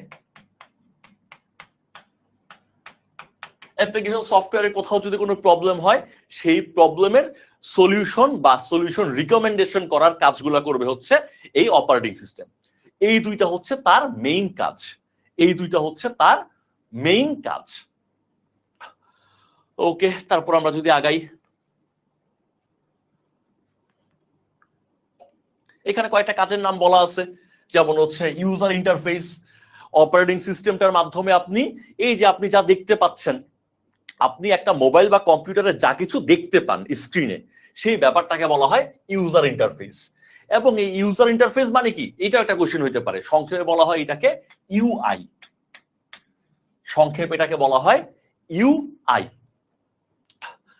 আচ্ছা ইকবাল ভাই, আপনি বুঝতে পারছেন কিন্তু জানাবেন। আরো ডিটেলস আমরা আরেকটু পরে হোপফুলি পাবো ল্যাঙ্গুয়েজ ট্রান্সলেটর গুলো নিয়ে, কম্পাইলার, ইন্টারপ্রিটার, অ্যাসেম্বলার, এগুলো নিয়ে আমরা একটু পরে পাবো, তখন একটু ব্যাখ্যা দিব। আপাতত এইটুকু বুঝছেন কিনা জানাবেন। আর দেখেন অপারেটিং সিস্টেমগুলোর কাজ। অপারেটিং সিস্টেমের প্রথম কাজ হচ্ছে, অপারেটিং সিস্টেমের 1 নম্বর কাজ হচ্ছে ইউজার ইন্টারফেস তৈরি করা। অর্থাৎ আপনি কম্পিউটারে যা দেখতে পান, কম্পিউটারে, হ্যাঁ কম্পাইলার ইন্টারপ্রিটার আমি ব্যাখ্যা করব আরেকটু পরে ভাই, একটু সিকোয়েন্সিয়ালি আসি। তো ইউজার ইন্টারফেসটা হচ্ছে আপনি যা দেখতে পাচ্ছেন কম্পিউটারের সামনে, এই দেখতে পাওয়ার অংশটা তৈরি করে দেয় অপারেটিং সিস্টেম। সেটাকে ইউআই বা ইউজার ইন্টারফেস বলে। তারপর হচ্ছে রিসোর্স ম্যানেজমেন্ট, আপনার কম্পিউটারে যে রিসোর্স গুলো আছে সেগুলোকে ম্যানেজ করে, এগুলো একটু দেখবেন। সিকিউরিটির কাজ করে। তারপরে হচ্ছে ফাইল ম্যানেজমেন্ট করে, আপনার কম্পিউটারে যে ফাইলগুলো আছে। তারপর হচ্ছে টাস্ক ম্যানেজমেন্ট করে, আপনি যেসব টাস্কগুলো করেন এই কাজগুলো করে। তারপর হচ্ছে নেটওয়ার্কিং, একাধিক কম্পিউটারকে যুক্ত করে আপনি যে কাজগুলো করেন সেটাকে বলা হয় নেটওয়ার্কিং। তারপর হচ্ছে ইউটিলিটির কাজগুলোও করে, যেমন একটা কাজ হচ্ছে ফাইল ডিফ্র্যাগমেন্টেশন, তারপরে হচ্ছে ডাটা কম্প্রেশন। এই কাজগুলো আসলে ডিরেক্টলি করে না, এই কাজগুলো হচ্ছে ইউটিলিটি সফটওয়্যারের মাধ্যমে করে। অপারেটিং সিস্টেম কিন্তু এই কাজগুলো ডিরেক্টলি করে না। এখন ফার্স্ট ব্যাপার হচ্ছে ফাইল ডিফ্র্যাগমেন্টেশনটা কি। একটা ফাইল মেমোরির বিভিন্ন জায়গায় যদি ছড়িয়ে ছিটিয়ে থাকে, মনে করেন আপনার একটা ফাইল, সেই ফাইলটা হচ্ছে 1 জিবি। এখন সেই 1 জিবি ফাইলটা এরকম একটা বড় মেমোরি আছে, এই বড় মেমোরির 1 জিবির মনে করেন 500 এমবি মেমোরির এই লোকেশনে আছে, 500 এমবি মেমোরির এই লোকেশনে আছে। এই ব্যাপারটাকে বলা হয় ফাইল ফ্র্যাগমেন্টেশন। একটা ফাইলই সে ফ্র্যাগমেন্টেড হয়ে বিভিন্ন জায়গায় আছে মেমোরির, সেই পুরাটাকে একটা জায়গায় নিয়ে আসাকে, এরকম ছড়িয়ে ছিটিয়ে না থেকে সেই পুরো ফাইলটাকে একটা জায়গায় নিয়ে আসা, এই ব্যাপারটাকে বলা হয় ফাইল ডিফ্র্যাগমেন্টেশন। তো এই ফাইল ডিফ্র্যাগমেন্টেশনে সে মূলত হেল্প করে। ফাইল ডিফ্র্যাগমেন্টেশনে অপারেটিং সিস্টেম কি করে? হেল্প করে। আর যেই সফটওয়্যার এই ফাইল ডিফ্র্যাগমেন্টেশন করে সেটাকে বলবো আমরা ইউটিলিটি সফটওয়্যার। তো ইউটিলিটিতে হেল্প করবে অপারেটিং সিস্টেম। ডেটা কম্প্রেশন, আমার ডেটার সাইজ অনেক বড়, আমরা সেই ডেটাটাকে ছোট করে নিয়ে আসবো যাতে মেমোরিতে রাখতে পারি, মেমোরিতে এত জায়গা নাই। এই কাজটাও কে করবে? ইউটিলিটি সফটওয়্যার করবে। আর অপারেটিং সিস্টেম কি? তাকে হেল্প করবে। ডেটা রিকভারি, আমি একটা ফাইল ভুলে ডিলিট করে দিছি, সেটাকে আবার রিকভারি করব, এই কাজে হেল্প করবে অপারেটিং সিস্টেম। আর যেই সফটওয়্যার দিয়ে আমরা এই ডাটাটা রিকভারি করব সেই সফটওয়্যারের নাম কিন্তু ইউটিলিটি সফটওয়্যার। অ্যান্টিভাইরাস আমার ফাইলের সুরক্ষা দিবে। তো অ্যান্টিভাইরাস কিন্তু যদি জিজ্ঞেস করে অ্যান্টিভাইরাস কেমন সফটওয়্যার, ডেটা কম্প্রেশন বা ফাইল ডিফ্র্যাগমেন্টেশন কেমন সফটওয়্যার, আপনার আনসার কিন্তু হবে ইউটিলিটি সফটওয়্যার। আর এইসব কাজে হেল্প করে কে? কাজে হেল্প করে অপারেটিং সিস্টেম। বুঝছেন কিনা ভাই জানাবেন। তারপর হচ্ছে আচ্ছা, অপারেটিং সিস্টেমের প্রকারভেদ। অপারেটিং সিস্টেমকে আমরা দুই ভাগে ভাগ করতে পারি, একটা হচ্ছে সিইউআই বা ক্যারেক্টার ইউজার ইন্টারফেস, আরেকটা হচ্ছে জিইউআই গ্রাফিক্যাল ইউজার ইন্টারফেস। দেখেন, আপনি যেই কম্পিউটারগুলো এতদিন পর্যন্ত ব্যবহার করছেন, কম্পিউটার সায়েন্সের কেউ থাকলে সেটা আলাদা কথা, কম্পিউটার সায়েন্সের বাইরে যারা আছেন, কম্পিউটার বা ইলেকট্রিক্যালের বাইরে যারা আছেন, তারা যে কম্পিউটারগুলো ইউজ করছেন সেই কম্পিউটারগুলো হচ্ছে জিইউআই। তার মানে এই হলো সেই কম্পিউটার, সেই কম্পিউটারে আপনি বিভিন্ন ছবি দেখতে পান। যেমন এরকম একটা ছবি আপনি যদি দেখতে পান, এরকম একটা ছবি যদি দেখতে পান, আপনি বুঝতে পারেন যে এইটা হচ্ছে ফেসবুক। আপনি এই ছবিতে কার্সর দিয়ে ক্লিক করেন, মাউস দিয়ে কার্সর দিয়ে ক্লিক করেন, অথবা মাউস কার্সর দিয়ে ক্লিক করেন, অথবা টাচ স্ক্রিন হলে ফিঙ্গার দিয়ে ক্লিক করেন। এই যে এরকম ছবি দেখে আপনি যখন কম্পিউটার চালান, ওই ধরনের অপারেটিং সিস্টেমকে বলা হয় গ্রাফিক্যাল ইউজার ইন্টারফেস। ওই ধরনের অপারেটিং সিস্টেমকে বলা হয় গ্রাফিক্যাল ইউজার ইন্টারফেস। যেমন সেটা হইতে পারে উইন্ডোজ, সেটা হইতে পারে আপনি যা যা চালাইছেন, সেটা হতে পারে আইওএস, অ্যাপেলে যেটা থাকে, আইফোনে যেটা থাকে, সেটা হতে পারে অ্যান্ড্রয়েড। অর্থাৎ এই ধরনের অপারেটিং সিস্টেম কি করে? এই ধরনের অপারেটিং সিস্টেম আপনি ছবি দেখে কার্সর ক্লিক করেন, কার্সরে ক্লিক করেন, অথবা টাচ স্ক্রিনে ক্লিক করেন, সেই ধরনের অপারেটিং সিস্টেম হচ্ছে জিইউআই। আর ক্যারেক্টার বেসড অপারেটিং সিস্টেম কি? আপনার ধরেন ফেসবুক চালাতে হবে, ফেসবুকের এরকম ছবি দেখে আপনি সেখানে ক্লিক করতে পারবেন না। আপনাকে ফেসবুক চালানোর জন্য একটা কোড লিখতে হবে, কিছু ক্যারেক্টার লিখতে হবে, স্পেসিফিক কোড আছে, সেই কোড লিখতে হবে। কোড লিখলে ফেসবুক চলবে, কোড লিখলে অন্য একটা সফটওয়্যার চালু হবে। সেই ধরনের অপারেটিং সিস্টেমকে বলা হয় ক্যারেক্টার অপারেটিং সিস্টেম। যেমন ডস, ইউনিক্স, লিনাক্স, এরা হচ্ছে ক্যারেক্টার অপারেটিং সিস্টেম। তাহলে অপারেটিং সিস্টেম পরিচালনার উপর ভিত্তি করে দুই প্রকার, character operating system, example DOS, Unix, Linux, এবং এদের প্রতিটা সফটওয়্যার চালানোর জন্য ডিফারেন্ট কোড লিখতে হয়। আপনি ধরেন মোজিলা ফায়ারফক্স চালাবেন, তার জন্য একটা কোড লিখতে হবে। আপনি মজিলা ফায়ারফক্স বা গুগল ক্রোমের জন্য এরকম এরকম গুগল ক্রোমে এরকম ছবি থাকে না, ওই ছবিতে গিয়ে আমরা ক্লিক করি, যদি এরকম ছবি পান ছবিতে ক্লিক করি তাহলে সেটা হচ্ছে গ্রাফিক্যাল ইউজার ইন্টারফেস।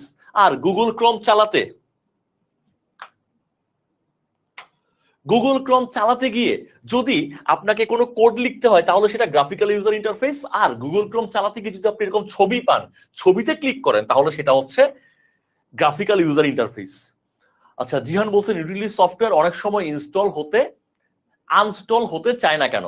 আচ্ছা, যেই সকল সিস্টেম সফটওয়্যার বা ইউটিলিটি সফটওয়্যার আনস্টল হতে চায় না, অর্থাৎ যাদেরকে মোটামুটি পার্মানেন্ট করে দেওয়া হয়, সেই সফটওয়্যার গুলোকে বলা হয় ফার্মওয়্যার। সেগুলোকে বলা হয় ফার্মওয়্যার এবং সেগুলোকে রমে রাখা হয়, ফার্মওয়্যার রাখা হয় রমে, এবং সেগুলোকে ইচ্ছা করেই পার্মানেন্ট করে দেওয়া হয় যাতে আপনি ডিলিট করে দিতে না পারেন। কারণ ডিলিট করলে কম্পিউটার ঠিকমতো কাজ করবে না, কম্পিউটার ঠিকমতো চলবে না। সেই কারণে যেই খুবই মহাগুরুত্বপূর্ণ সফটওয়্যারগুলোকে রমে পার্মানেন্ট করে দেওয়া হয়, সেই সফটওয়্যারগুলোকে বলা হয় ফার্মওয়্যার। সেগুলোকে বলা হয় ফার্মওয়্যার। সেগুলো আপনি আনস্টল করতে গেলেও আনস্টল হবে না। তো এইটুকু বুঝছেন কিনা আমাকে একটু জানাবেন। 30 সেকেন্ড পরে হয়তো বা আপনাদের কাছে আমার কথাটা পৌঁছাবে, একটু কমেন্টে কোশ্চেনটা করে রাখবেন। 30 সেকেন্ডে একটা গ্যাপ থাকবে আপনার সাথে আমার। আমি আগাচ্ছি পরের টপিকসে। জিইউআই বলে ফেলছি।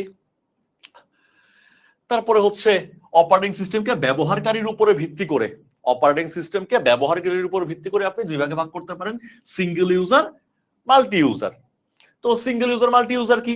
এই হচ্ছে আমার একটা প্রসেসর, এই প্রসেসরের সাথে একজন ইউজার যদি যুক্ত থাকতে পারে, একজনই এই প্রসেসরের সাথে যুক্ত থাকতে পারে, তখন সেটাকে বলা সিঙ্গেল ইউজার। আর যদি এমন হয় প্রসেসর একটা, এর সাথে ইউজার 1 ইউজার 2 দুইজন মিলে একটা কম্পিউটার চালাতে পারে, তখন সেটাকে বলা হয় মাল্টি ইউজার অপারেটিং সিস্টেম। তারপরে হচ্ছে প্রসেসিং এর উপর ভিত্তি করে সেম, সিঙ্গেল প্রসেসিং আর মাল্টি প্রসেসিং। যখন 2-3জন কমান্ড দিবে সেটাকে সে প্রসেস করতে পারবে, সেটাকে বলা হয় মাল্টি প্রসেসিং। আর যখন একজন কমান্ড দিবে সেটাই সে ফলো করবে, সেটা হচ্ছে সিঙ্গেল প্রসেসিং। ব্যবহারকারীর জন্য কোনটা অধিক উপযোগী? এখন ব্যবহারকারী আসলে কোন কাজ করে তার উপর ডিপেন্ড করে। ব্যবহারকারী কোন কাজ করবে তার উপর ডিপেন্ড করবে জিইউআই না সিইউআই ব্যবহার করবেন। তো জিইউআই ব্যবহারকারীকে শিখতে হয় না, আপনি ছবি দেখে অটোমেটিক বুঝবেন যে আপনার পরবর্তীতে করণীয় কি। আর সিইউআই সেটা আপনাকে শিখে ব্যবহার করতে হবে। এই জন্য ভাই আপনাকে যদি আমি এখন কম্পিউটারের সামনে লিনাক্সের সামনে বসাই দিই, আপনি লিনাক্স চালাইতে পারবেন না। আপনাকে আগে লিনাক্স চালানো শিখতে হবে, শিখে তারপর ব্যবহার করতে হবে। তো কোনটা উপযোগী সেটা ডিপেন্ড করবে। যদি আপনি না শিখে ব্যবহার করতে চান তাহলে আপনার জন্য জিইউআইটা উপযোগী। আর আপনি যদি স্পেসিফিক কোনো কাজ করতে চান, যেমন আপনি হ্যাকিং করতে চান, রেড হ্যাট হ্যাকিং, সেটার জন্য আবার সিইউআই অর্থাৎ লিনাক্সটা উপযোগী, সেটার জন্য লিনাক্স উপযোগী। এবং লিনাক্স আপনাকে শিখে ব্যবহার করতে হবে, আপনি না শিখে কিন্তু এটা ব্যবহার করতে পারবেন না।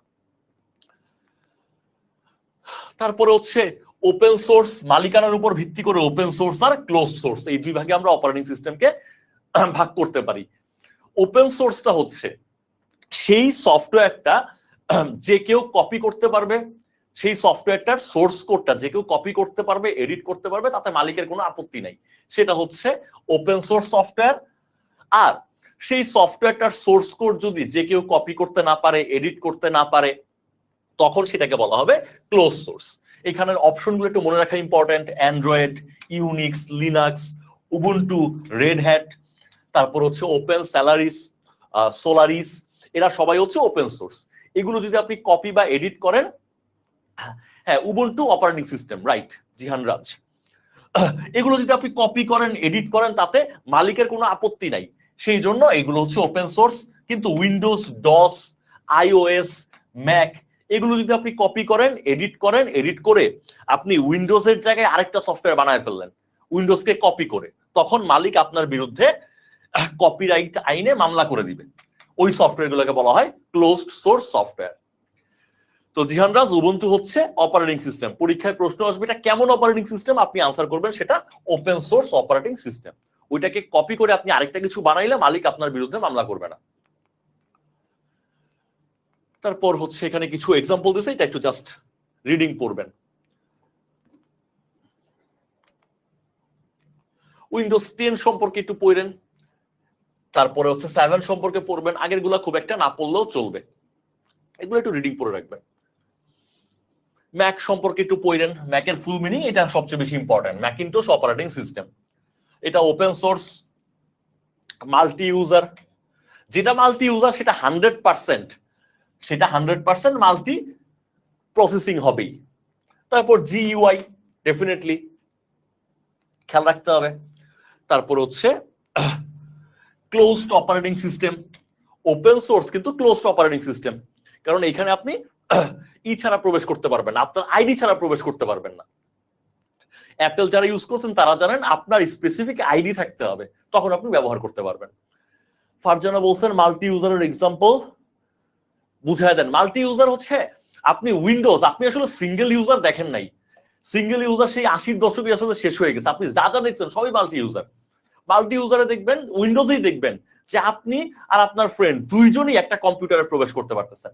আপনি আপনার আইডি নিয়ে একবার প্রবেশ করতে পারবেন, আপনার একটা আইডি দেখবেন আপনার এই কম্পিউটার, এখানে আপনি ওপেন করলে, যদি আমরা ইনস্টল করার সময়, এটা আসলে এইভাবে দেখানোটা টাফ, আমরা ইনস্টল করার সময় যদি মাল্টি ইউজার কমান্ড গুলাকে চুজ করি, তখন দেখবেন আমরা এরকম 2টা ইউজার তৈরি করতে পারি, 3টা ইউজার তৈরি করতে পারি।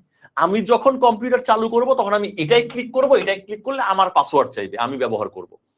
আবার আমার ফ্রেন্ড যখন ঢুকবে সে এটাই ক্লিক করবে, সে তার পাসওয়ার্ড দিবে, সে তার মতো ব্যবহার করবে। তার ফাইলগুলোতে আমি ঢুকতে পারবো না, আমার ফাইলে সে ঢুকতে পারবে না, যদি আমরা সিকিউরিটি দিয়ে রাখি। এগুলো মাল্টি ইউজার। আবার হচ্ছে যদি আমরা একটু পাওয়ারফুল প্রসেসর নেই, তখন পাওয়ারফুল প্রসেসর নিয়ে এটার সাথে আমরা ডিফারেন্ট মনিটরই লাগাই দিতে পারি, ডিফারেন্ট মনিটর লাগাই দিতে পারি। ধরেন দুইজনে 2টা মনিটর লাগাই দিলাম, তো এই যে এখানে দেখেন এক মনিটরে 3 জনের আইডি আসতেছে, তখন এই মনিটরে একজনের আইডি আসবে, এই মনিটরে আরেকজনের আইডি আসবে। সে যখন এই মনিটর দিয়ে কম্পিউটারটা ওপেন করবে, এইখানে ক্লিক করবে, সে তার আইডিতে ঢুকবে, সে একজন ইউজার। এইখানে যখন ঢুকবে সে আরেকজন ইউজার। এগুলো হচ্ছে মাল্টি ইউজার। ওকে, হোপফুলি বুঝতে পারছেন। তারপর হচ্ছে মোবাইল অপারেটিং সিস্টেম, একটু দেখবেন মোবাইল অপারেটিং সিস্টেম গুলো সম্পর্কে একটু দেখবেন। মোবাইল অপারেটিং সিস্টেমের মাঝে, আচ্ছা এটা টাইম শেয়ারিং এ চলে গেলাম। মোবাইল অপারেটিং সিস্টেমের মাঝে কি আছে? অ্যান্ড্রয়েড আছে, অ্যান্ড্রয়েডটা মোবাইলের জন্যই মূলত ব্যবহৃত হয়। তারপরে হচ্ছে আইওএস আছে, এগুলো মূলত মোবাইলের জন্যই স্পেশালি ব্যবহৃত হয়। এবার আসেন time sharing operating system. Time sharing operating system, time sharing operating সিস্টেমটা কি? এই টাইম শেয়ারিং ব্যাপারটা হচ্ছে মাল্টি ইউজারের জন্য। টাইম শেয়ারিং ব্যাপারটা কেন? টাইম শেয়ারিং ব্যাপারটা হচ্ছে মাল্টি ইউজারের জন্য। এটা একটা কোয়েশ্চেন হয় যে টাইম শেয়ারিং অপারেটিং সিস্টেম কার জন্য প্রযোজ্য? এটা কি সিঙ্গেল ইউজার, মাল্টি ইউজার, না কার জন্য? আমরা এটা বলবো মাল্টি ইউজারের জন্য। এখন টাইম শেয়ারিং এর ব্যাপারটা কি রকম? এই মনে করেন আমার প্রসেসর, এই হচ্ছে আমার ইউজার 1, এই হচ্ছে আমার ইউজার 2, আরেকজন ইউজার দেই, এই হচ্ছে আমার ইউজার 3। এরকম 3টা ইউজার মনে করেন এই কম্পিউটারের আছে। নরমালি আমরা আসলে এই ব্যাপারটা বুঝতে আমাদের একটু প্রবলেম হইতে পারে, কারণ আমরা তো দেখছি খালি পার্সোনাল কম্পিউটার। পার্সোনাল কম্পিউটারও কিন্তু মাল্টি ইউজ করা পসিবল, বাট আমরা তো পার্সোনাল কম্পিউটারে মাল্টি ইউজ আসলে করি না, আমারটা আমি ব্যবহার করি। আচ্ছা, গেস্ট মোড হয়, হ্যাঁ আপনি একটা করতে পারেন যে একটা গেস্ট মোড রাখতে পারেন আর একটা আপনার মোড রাখতে পারেন, কিন্তু আপনি তো ভাই ব্যবহার করেন সবসময় পিসি, পার্সোনাল কম্পিউটার, সেখানে মাল্টি ইউজার মোড থাকলেও আপনি তো সেটা ব্যবহার করেন না, এই জন্য আমরা দেখি না। তো এই যে দেখেন একটা কম্পিউটার, এটা হচ্ছে 3টা ইউজার এখানে ইউজ করতে পারবে।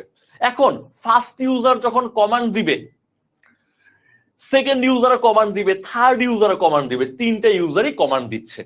এখন ধরেন আমার কাছে ফার্স্ট ইউজার কমান্ড দিচ্ছে, সেকেন্ড ইউজার কমান্ড দিচ্ছে, থার্ড ইউজার কমান্ড দিচ্ছে, 3জনই কমান্ড দিচ্ছে। খুব ভালো কথা, 3জন কমান্ড দিচ্ছে। সে একই টাইমে কি 3জনের কাজই করবে? না, একই টাইমে 3জনের কাজ করবে না। সে টাইম শেয়ার করবে। সে হয়তোবা 10 মিলি সেকেন্ড এক নম্বরের কাজ করবে, তারপরের 10 মিলি সেকেন্ড সে হয়তো 2 নম্বরের কাজ করবে, যখন সে 2 নম্বরের কাজ করবে তখন 1 আর 3 এর কাজ বন্ধ। আবার পরের 10 মিলি সেকেন্ড হয়তো বা 3 নম্বরের কাজ করবে, তখন 1 আর 2 এর কাজ বন্ধ। এই যে টাইম শেয়ার করে করে যে কম্পিউটার কাজ করতেছে, এই ধরনের অপারেটিং সিস্টেমকে বলা হয় টাইম শেয়ারিং অপারেটিং সিস্টেম। এবং এই ব্যাপারটা মাল্টি ইউজার অপারেটিং সিস্টেমের জন্য প্রযোজ্য। এই যে দেখেন সিপিইউ, এর সাথে অনেকজন ইউজার আছে। এই ইউজার গুলোকে আমরা আবার কয়েক ভাগে ভাগ করতে পারি। পরের স্লাইডে সম্ভবত আছে, হ্যাঁ পরের স্লাইডে আছে। একজন হচ্ছে অ্যাক্টিভ ইউজার, যার কাজটা করতেছে। এই ছবি আঁকছিলাম, এই হইলো আমার সিপিইউ, এই হইলো প্রথম ইউজার, এই হচ্ছে দ্বিতীয় ইউজার, এই হচ্ছে তৃতীয় ইউজার। তিনজনই কাজ দিছে, যার কাজটা করতেছে তাকে বলা হয় অ্যাক্টিভ ইউজার। এই মুহূর্তে যার কাজ হচ্ছে তাকে বলা হয় অ্যাক্টিভ ইউজার। তারপর সেকেন্ড হচ্ছে যার কাজটা রেডি আছে। প্রথম জনের কাজটা শেষ হইলে যার কাজটা করবে দ্বিতীয় জনের কাজটা করবে। দ্বিতীয় জনের কাজটা রেডি করে রাখছে, একটু পরে করবে, প্রথম জনের কাজটা শেষ হলেই করবে, তাকে বলা হয় রেডি স্টেট বা রেডি ইউজার। তারপরে যার কাজটা তারপরে করবে তাকে ওয়েটিং লিস্টে রাখছে, যে ভাই তোমার কাজটা আমি 3 নম্বরে করব, যদি 3 জন থাকে 3 নম্বরে করব, সেই ব্যাটাকে বলবে ওয়েটিং ইউজার বা ওয়েটিং স্টেট। তাহলে এই মুহূর্তে 1 নম্বরের কাজ করতেছে, সে অ্যাক্টিভ স্টেটে আছে। তারপরে 2 নম্বরের কাজ করবে, সে রেডি স্টেটে আছে। 1 নম্বরের কাজ শেষ হলেই বা 10 মিলি সেকেন্ড পরেই 2 নম্বরের কাজটা ধরবো, তুমি রেডি থাকো। আর 3 নাম্বার যে, সে 2 নম্বরের কাজ যখন ধরবে তখন সে রেডি স্টেট হবে, বর্তমানে সে আছে ওয়েটিং স্টেটে। কম্পিউটারগুলোর সাথে কম্পিউটারে অডিও শোনার সাথে লেখালেখির কাজ করাকে কি বলে? আচ্ছা, অডিও শোনার সাথে বুঝি না ব্যাপারটা। অডিও শোনার সাথে, ও আচ্ছা আচ্ছা, আপনি গানও শুনতেছেন হেডফোন লাগায়, আবার আপনি লেখালেখিও করতেছেন, সেটা একজন ইউজারের কাজই হচ্ছে, সেখানে মাল্টি ইউজারের কাজ হচ্ছে না। সেটা হচ্ছে র্যামের উপরে ডিপেন্ড করবে। র্যাম কি আপনি লিখার কাজও দিচ্ছেন, আবার গান বাজানোর কাজও দিচ্ছেন, তখন কি একাধিক সফটওয়্যার, মাল্টি সফটওয়্যার কাজ করতেছে। লেখালেখির কাজ করতেছে হচ্ছে আপনার, এইটার নাম কি, মাইক্রোসফট ওয়ার্ড ধরেন বা ল্যাটেক্স ধরেন, তারা লেখালেখির কাজ করতেছে। আর গান শোনাচ্ছে আপনাকে ভিএলসি প্লেয়ার, তখন মাল্টি সফটওয়্যার কাজ হচ্ছে, কিন্তু মাল্টি ইউজার হচ্ছে না।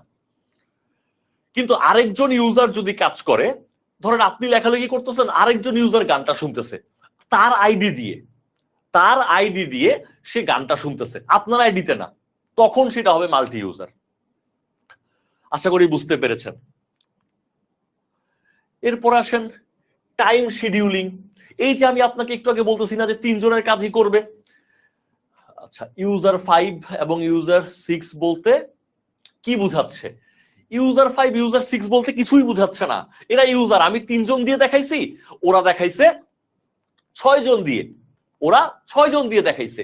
এই মুহূর্তে কাজ চলতেছে কার? এই 6 নাম্বার, কয় নাম্বারের কাজ চলতেছে? এই 5 নাম্বারের কাজ চলতেছে। 5 নাম্বার হচ্ছে রেডি স্টেট। তারপর হচ্ছে 6 নাম্বারের কাজটাকে রেডি রাখছে, যে 5 নাম্বারের কাজ শেষ হইলেই 6 নাম্বার কাজ করবে, তাহলে 6 নাম্বারটাকে বলা হচ্ছে রেডি স্টেট। আর বাকি সবাই কি? ওয়েটিং এ আছে, বাকি সবাই ওয়েটিং স্টেটে আছে বা তারা ওয়েটিং ইউজার। এই মুহূর্তে 5 এর কাজ চলতেছে, তাই 5 হচ্ছে অ্যাক্টিভ স্টেট। 5 এর পরেই 6 কে ধরবে, তাই 6 হচ্ছে রেডি স্টেট, আর বাকি সবাই হচ্ছে ওয়েটিং স্টেট। র্যাম রম এর কাজটা আরেকটু ক্লিয়ার করেন। র্যাম রোমের কাজ আমি ক্লিয়ারই করি না, আরেকটু কিভাবে করব? র্যাম রোম নিয়ে আমরা পড়বো হার্ডওয়্যারের ক্লাসে। আজকে আমরা সফটওয়্যার পড়তেছি, হার্ডওয়্যারের ক্লাসে আমরা র্যামও পড়বো, রমও পড়বো, হার্ডওয়্যারের ক্লাসে আমরা ডিটেলস পড়বো। আচ্ছা, তাহলে hopefully active state, ready state, waiting state ব্যাপারটা বুঝছেন। এখন আসেন, এই যে আমি বলতেছি 1 নম্বরের কাজটা এখন করবে, 2 নম্বরের কাজটা হয়তো ওয়েটিং এ রাখবে, বা 2 নম্বরের কাজটা রেডি স্টেটে রাখবে, আর 3 এর কাজটা ওয়েটিং এ রাখবে। এখন কার কাজ কখন করবে, কোন সিস্টেমে করবে, কাকে ওয়েটিং এ রাখবে, কাকে রেডি রাখবে, কার কাজটা করবে, এই ব্যাপারগুলো যে নিয়ম ফলো করে চলে তাকে বলা হয় টাইম স্কেডিউলিং, বা বাংলায় বলতে পারেন টাইম শিডিউলিং, আর ইংলিশ উচ্চারণ করলে হবে টাইম স্কেডিউলিং। ফাইন। এখন দেখেন, একটা নিয়ম হইতে পারে ফার্স্ট কাম ফার্স্ট সার্ভিস, আপনার কম্পিউটারের সাথে 3-4 জন ইউজার যুক্ত, কার কাজ আগে করবে? যে প্রথমে আসছে তার কাজ আগে করবে, ফার্স্ট কাম ফার্স্ট সার্ভ বা ফার্স্ট কাম ফার্স্ট সার্ভিস। এই প্রসেস যদি ফলো করে তাকে বলা হয় এফসিএফএস। এইটা একটা পদ্ধতি হতে পারে, এটা একটা পদ্ধতি হতে পারে। আবার দেখেন এমন হইতে পারে শর্টেস্ট জব ফার্স্ট, এটা আরেকটা পদ্ধতি হইতে পারে। ধরেন 3-4 জন ইউজার কম্পিউটারকে কাজ দিল, কোন কাজটা সে এখন করবে? যেই কাজটা সবচেয়ে ছোট সেই কাজটা আগে করবে। এরকম যদি পদ্ধতি হয় সেটাকে বলা হয় শর্টেস্ট জব ফার্স্ট। তারপর আরেকটা পদ্ধতি কি হইতে পারে? Longest job first. 4-5টা কম্পিউটার 20টা কম্পিউটার প্রসেসরকে কাজ দিল, কোনটা সে আগে করবে? কাকে ওয়েটিং এ রাখবে, কাকে রেডি রাখবে, কিভাবে হবে? এই ব্যাপারটা যদি এই মেথডে আসেন, এই টাইম স্কেডিউলিং মেথডে আসেন, তখন এই মেথডটাই হবে লংগেস্ট জব ফার্স্ট। যেই জবটা সবচেয়ে বড় সেইটাকে সে আগে ধরবে। এরপর শর্টেস্ট রিমেইনিং টাইম। 3-4 জন কাজ দিছে, প্রথম জনের কাজ সে করা শুরু করছে, দ্বিতীয় জনের কাজ এখনো ধরে নাই। এখন যার কাজটা বেশি বাকি তার কাজটা আগে করবে। এক্সাম্পল দিলে বুঝবেন। মনে করেন আমি একটা ভিডিও ডাউনলোড দেওয়ার জন্য একটা ভিডিও দিলাম, একটা কাজই আমি দিছি, আমি ইউজার 1, আমি একটা কাজ দিছি, সেই কাজটা কি? ভিডিও ডাউনলোড করা। সেই ভিডিওটা ডাউনলোড করতে মনে করেন 10 মিনিট লাগবে, 10 মিনিট লাগবে, তার মধ্যে 3 মিনিটের কাজ হয়ে গেছে, 3 মিনিটে ডাউনলোড হয়ে গেছে। তাহলে রিমেইনিং টাইম কতক্ষণ? রিমেইনিং টাইম হলো 7 মিনিট। ওই মুহূর্তে ইউজার 2, সেকেন্ড ইউজার, সে আরেকটা ভিডিও দিল। এই ভিডিও কে দিল? ইউজার 2 দিল।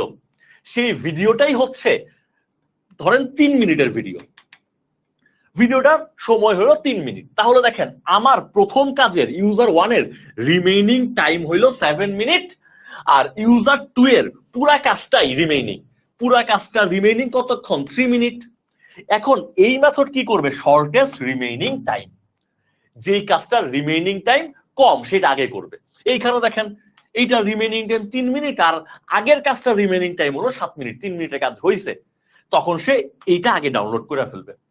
এই ব্যাপারটাকে বলা হচ্ছে শর্টেস্ট রিমেইনিং টাইম ফার্স্ট। তারপর লংগেস্ট রিমেইনিং টাইম ফার্স্ট, যেটা রিমেইনিং টাইম বেশি সেটা আগে করবে। রাউন্ড রবিন, এইখান থেকে প্রিভিয়াস ইয়ার কোয়েশ্চেন ছিল, এখান থেকে প্রিভিয়াস ইয়ার কোয়েশ্চেন ছিল। রাউন্ড রবিন মানে সবগুলা কাজকে সমান গুরুত্ব দিবে। 5টা কাজ যদি আপনি দেন, 5টা কাজকে সমান গুরুত্ব দিয়ে অল্প অল্প অল্প অল্প করে করতে থাকবে, এটাকে বলা হয় রাউন্ড রবিন। আচ্ছা, টাইম শিডিউলিং এ কি 4টা প্রোগ্রামই দেয়া থাকে? না, 4টা প্রোগ্রাম দেয়া থাকে না। কিভাবে কোন ধরনের টাইম শিডিউলিং তার উপরে ডিপেন্ড করবে। টাইম শিডিউলিং এর ডিফারেন্ট প্রকার ভেদ আছে, কোনটা কোন ধরনের টাইম শিডিউলিং সেটার উপরে ডিপেন্ড করবে যে কিভাবে কি হবে। যেমন রাউন্ড রবিন, এই পদ্ধতিটা সবচেয়ে বেশি ব্যবহৃত হয়। প্রিভিয়াস ইয়ার কোয়েশ্চেন হচ্ছে কোন ধরনের টাইম স্কেডিউলিং সবচেয়ে বেশি ব্যবহৃত হয়? আনসার হচ্ছে রাউন্ড রবিন। রাউন্ড রবিনের বৈশিষ্ট্য হচ্ছে সকল কাজের গুরুত্ব সমান। ফার্স্টে আসলেই ফার্স্টে গুরুত্ব দিবে তা না, সকল কাজের গুরুত্ব সমান, তার উপরে ভিত্তি করে সে কাজ করে। তারপরে হচ্ছে প্রায়োরিটি বেসড কাজ। এই প্রায়োরিটি বেসড কাজটা এটা ইউজার ডিফাইন করে দেয়, যে আমরা 3 ফ্রেন্ড নিজেদের আইডি দিয়ে কাজটা করতে বসছি, আমরা ডিফাইন করে দিব যে আমার কাজ হচ্ছে আমার বন্ধুর কাজটা ইম্পর্টেন্ট, ওরটা আগে করো, এটা আমরা ডিফাইন করে দিব। এই ধরনের টাইম স্কেডিউলিং কে বলা হয় প্রায়োরিটি বেসড টাইম স্কেডিউলিং। এখন আমি যদি একটু সামারি করে ফেলি, আমরা আসলে অপারেটিং সিস্টেম নিয়ে আসলে কি কি পড়লাম একটু সামারি করলে মনে হয় আপনার জন্য ইজি হবে। তো অপারেটিং সিস্টেম আমরা মেইনলি যেটা পড়তেছি সেটা হচ্ছে অপারেটিং সিস্টেম আমাদের অন্যান্য অ্যাপ্লিকেশন সফটওয়্যারকে ধারণ করার জন্য প্ল্যাটফর্ম তৈরি করে, অন্যান্য অ্যাপ্লিকেশন সফটওয়্যারকে হেল্প করে।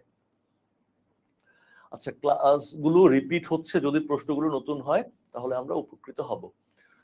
আচ্ছা, ওকে, তাহলে আমরা আর&ডি টিমকে বলে দিব ভাইয়া। আচ্ছা, এটা হলো ফার্স্ট ব্যাপার ছিল। সেকেন্ড ব্যাপার ছিল আমাদের এই অপারেটিং সিস্টেম, সে কি কি কাজ করে জাস্ট একটু দেখবেন তার কাজগুলা কি কি। তারপরে থার্ড যে ব্যাপার ছিল অপারেটিং সিস্টেমের প্রকারভেদ। এই প্রকারভেদের ভেতরে সবচেয়ে ইম্পর্টেন্ট প্রকারভেদ হচ্ছে ওপেন সিস্টেম, ওপেন সোর্স আর ক্লোজ সোর্স। ওপেন সোর্সের এক্সাম্পল বেশি ইম্পর্টেন্ট বোঝার জন্য আপনাকে বলতেছি, যে অপারেটিং সিস্টেম গুলো আপনি কপি বা এডিট করলে মালিকের আপত্তি নাই সেটা হচ্ছে ওপেন সোর্স, আর কপি এডিট করলে মালিকের আপত্তি আছে সেটা হচ্ছে ক্লোজ সোর্স। ফাইন। তারপরে হচ্ছে ওপেন সোর্স ক্লোজ সোর্স গেল, example important, Linux, Unix, Ubuntu এরা হচ্ছে ওপেন সোর্স, আর ক্লোজ সোর্স হচ্ছে উইন্ডোজ, ম্যাক ওএস, এগুলো হচ্ছে ক্লোজ সোর্স। তারপর সবচেয়ে ইম্পর্টেন্ট পার্ট যেটা, সেটা হচ্ছে আচ্ছা মানে 7টা প্রোগ্রামই কি একসাথে দেয়া থাকে? আচ্ছা 7টা প্রোগ্রাম একসাথে দেয়া থাকে না, আমি যদি 7 জন ইউজার যদি 7টা প্রোগ্রাম দেই তাহলে 7টা দেওয়া হইলো। কোশ্চেনটা ভাই আরেকটু ক্লিয়ার করবেন। আমি যেটা বুঝতেছি সেটা হচ্ছে 7 জন ইউজার আপনি যুক্ত, 7টা প্রোগ্রাম কি একজন একসাথে দিবে কিনা? দিতে পারে, 7 জন একসাথে প্রোগ্রাম দিতে পারে। টাইম স্কেডিউলিং এর কাজ হচ্ছে ওই 7টা থেকে কোনটাকে আগে করবে, কোন নিয়মে আগে করবে, এটা হচ্ছে টাইম স্কেডিউলিং এর কাজ। সেটা 7টাও হইতে পারে, 3টাও হইতে পারে। আর আপনার কোশ্চেন যদি এমন হয় যে এই 7টা সিস্টেমই কি কম্পিউটারে দেওয়া থাকে, এটাও ডিপেন্ড করবে যে কোন অপারেটিং সিস্টেম আপনি চালাচ্ছেন। যেমন আপনি উইন্ডোজে যদি আসেন তখন সেখানে আপনার ডিফল্ট দেওয়া থাকে রাউন্ড রবিন, বাকিগুলো দেওয়া থাকে না। তো এটা ডিপেন্ড করবে আপনি কোন অপারেটিং সিস্টেম ইউজ করতেছেন তার উপরে। আচ্ছা তারপরে হচ্ছে রিয়া বলছেন কোন বইটা পড়লে জবের জন্য ভালো হবে? আচ্ছা তো কোন বই পড়লে ভালো হবে এটা তো ভাই বলা যাবে না, আমাদের যে ম্যাটেরিয়ালস গুলো আছে সেটা পড়বেন। আর আপনি প্রিভিয়াস ইয়ার কোশ্চেন গুলো যদি দেখেন, প্রতিবারই দেখবেন 3-4টা কোশ্চেন আছে যেটা কোনো বইতেই নাই, কোনো বই এটা আপনি খুঁজে পাবেন না। যার বেসিক ভালো, যে ব্যাপারগুলো বোঝে, সে আনসারটা করতে পারে। সেই জন্যই দেখেন অন্যান্য আপনি জায়গায় ক্লাস করেন, অন্যান্য কারো ক্লাসের সাথে আমার ক্লাস কিন্তু ভাই মিলে না। অনেকেই অনেক কোচিং এ ক্লাস করছেন, জানার কথা, আমি নিজেও অনেক কোচিং এ ক্লাস করছি, আমার ক্লাস দেখবেন কারোর সাথে মিলবে না। তো আশা করি আমার ক্লাসগুলো যদি করেন আপনি ব্যাপারগুলো আসলে বুঝতে পারবেন যে কি হচ্ছে। পুরাপুরি বুঝতে না পারলেও আপনি যখন বইটা পড়বেন, সার্চ দিবেন, তখন দেখবেন না যে আপনি বুঝতেছেন। সো হোপফুলি ভালো করবেন, হোপফুলি। আচ্ছা তো এই মানে কোন প্রসেসে কোন কাজটাকে আগে করবে কোন কাজটাকে পরে করবে, এই সিস্টেমগুলোকে বলা হয় টাইম স্কেডিউলিং। টাইম স্কেডিউলিং এর অনেকগুলো মেথড আছে। এখন এক এক অপারেটিং সিস্টেমে এক এক মেথড গুলো দেওয়া থাকে। উইন্ডোজে দেওয়া থাকে রাউন্ড রবিন, আর উইন্ডোজকে আপনি যদি পেইড ভার্সনে যান, আমরা তো ফ্রি ভার্সন গুলো ইউজ করি, পেইড ভার্সন আপনি প্রায়োরিটি বেসড এবং রাউন্ড রবিন এই দুইটা মডেলই আপনি ইউজ করতে পারবেন।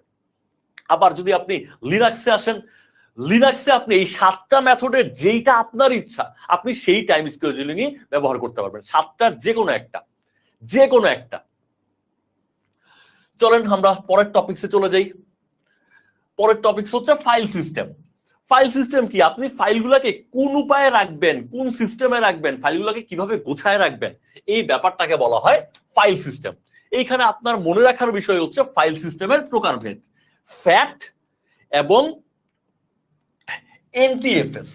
আপনাকে এত ডেপথ থেকে কোশ্চেন করবে না, আপনাকে কোশ্চেন করবে ফাইল সিস্টেমের প্রকারভেদ কোনটি। আপনি হয় পাবেন ফ্যাট, মানে হচ্ছে ফাইল অ্যালোকেশন সিস্টেম, ফাইলগুলোকে কিভাবে গুছায় রাখবেন সেই গুছায় রাখার ব্যাপারটাকে বলা হয় ফাইল সিস্টেম। কিভাবে ফাইলকে গুছায় রাখবেন সেই ব্যাপারটাকে বলা হয় ফাইল সিস্টেম। এখন ফাইল সিস্টেমের একটা উপায়ের নাম ফ্যাট, আরেকটা উপায়ের নাম হচ্ছে, বর্তমানে প্রচলিত আরেকটা উপায়ের নাম হচ্ছে এনটিএফএস। এখন আপনি যদি একটু বেশি পড়তে চান তাহলে আপনি একটু খেয়াল রাখতে পারেন ফ্যাট 12, ফ্যাট 16, ফ্যাট 32। ফ্যাট 12 এর প্রতি সেকশনে 32 MB রাখতে পারতো, এখন ফ্যাট 12 দেখবেনও না। ফ্যাট 16 সে 2 GB রাখতে পারতো, ফ্যাট 32 সে 8 GB রাখতে পারতো। এটা যদি পসিবল হয় তাহলে আপনি মুখস্থ করবেন, আদারওয়াইজ আপনি এইটুকু মনে রাখলেই চলবে। ফ্যাটের ফুল মিনিং হচ্ছে ফাইল অ্যালোকেশন সিস্টেম।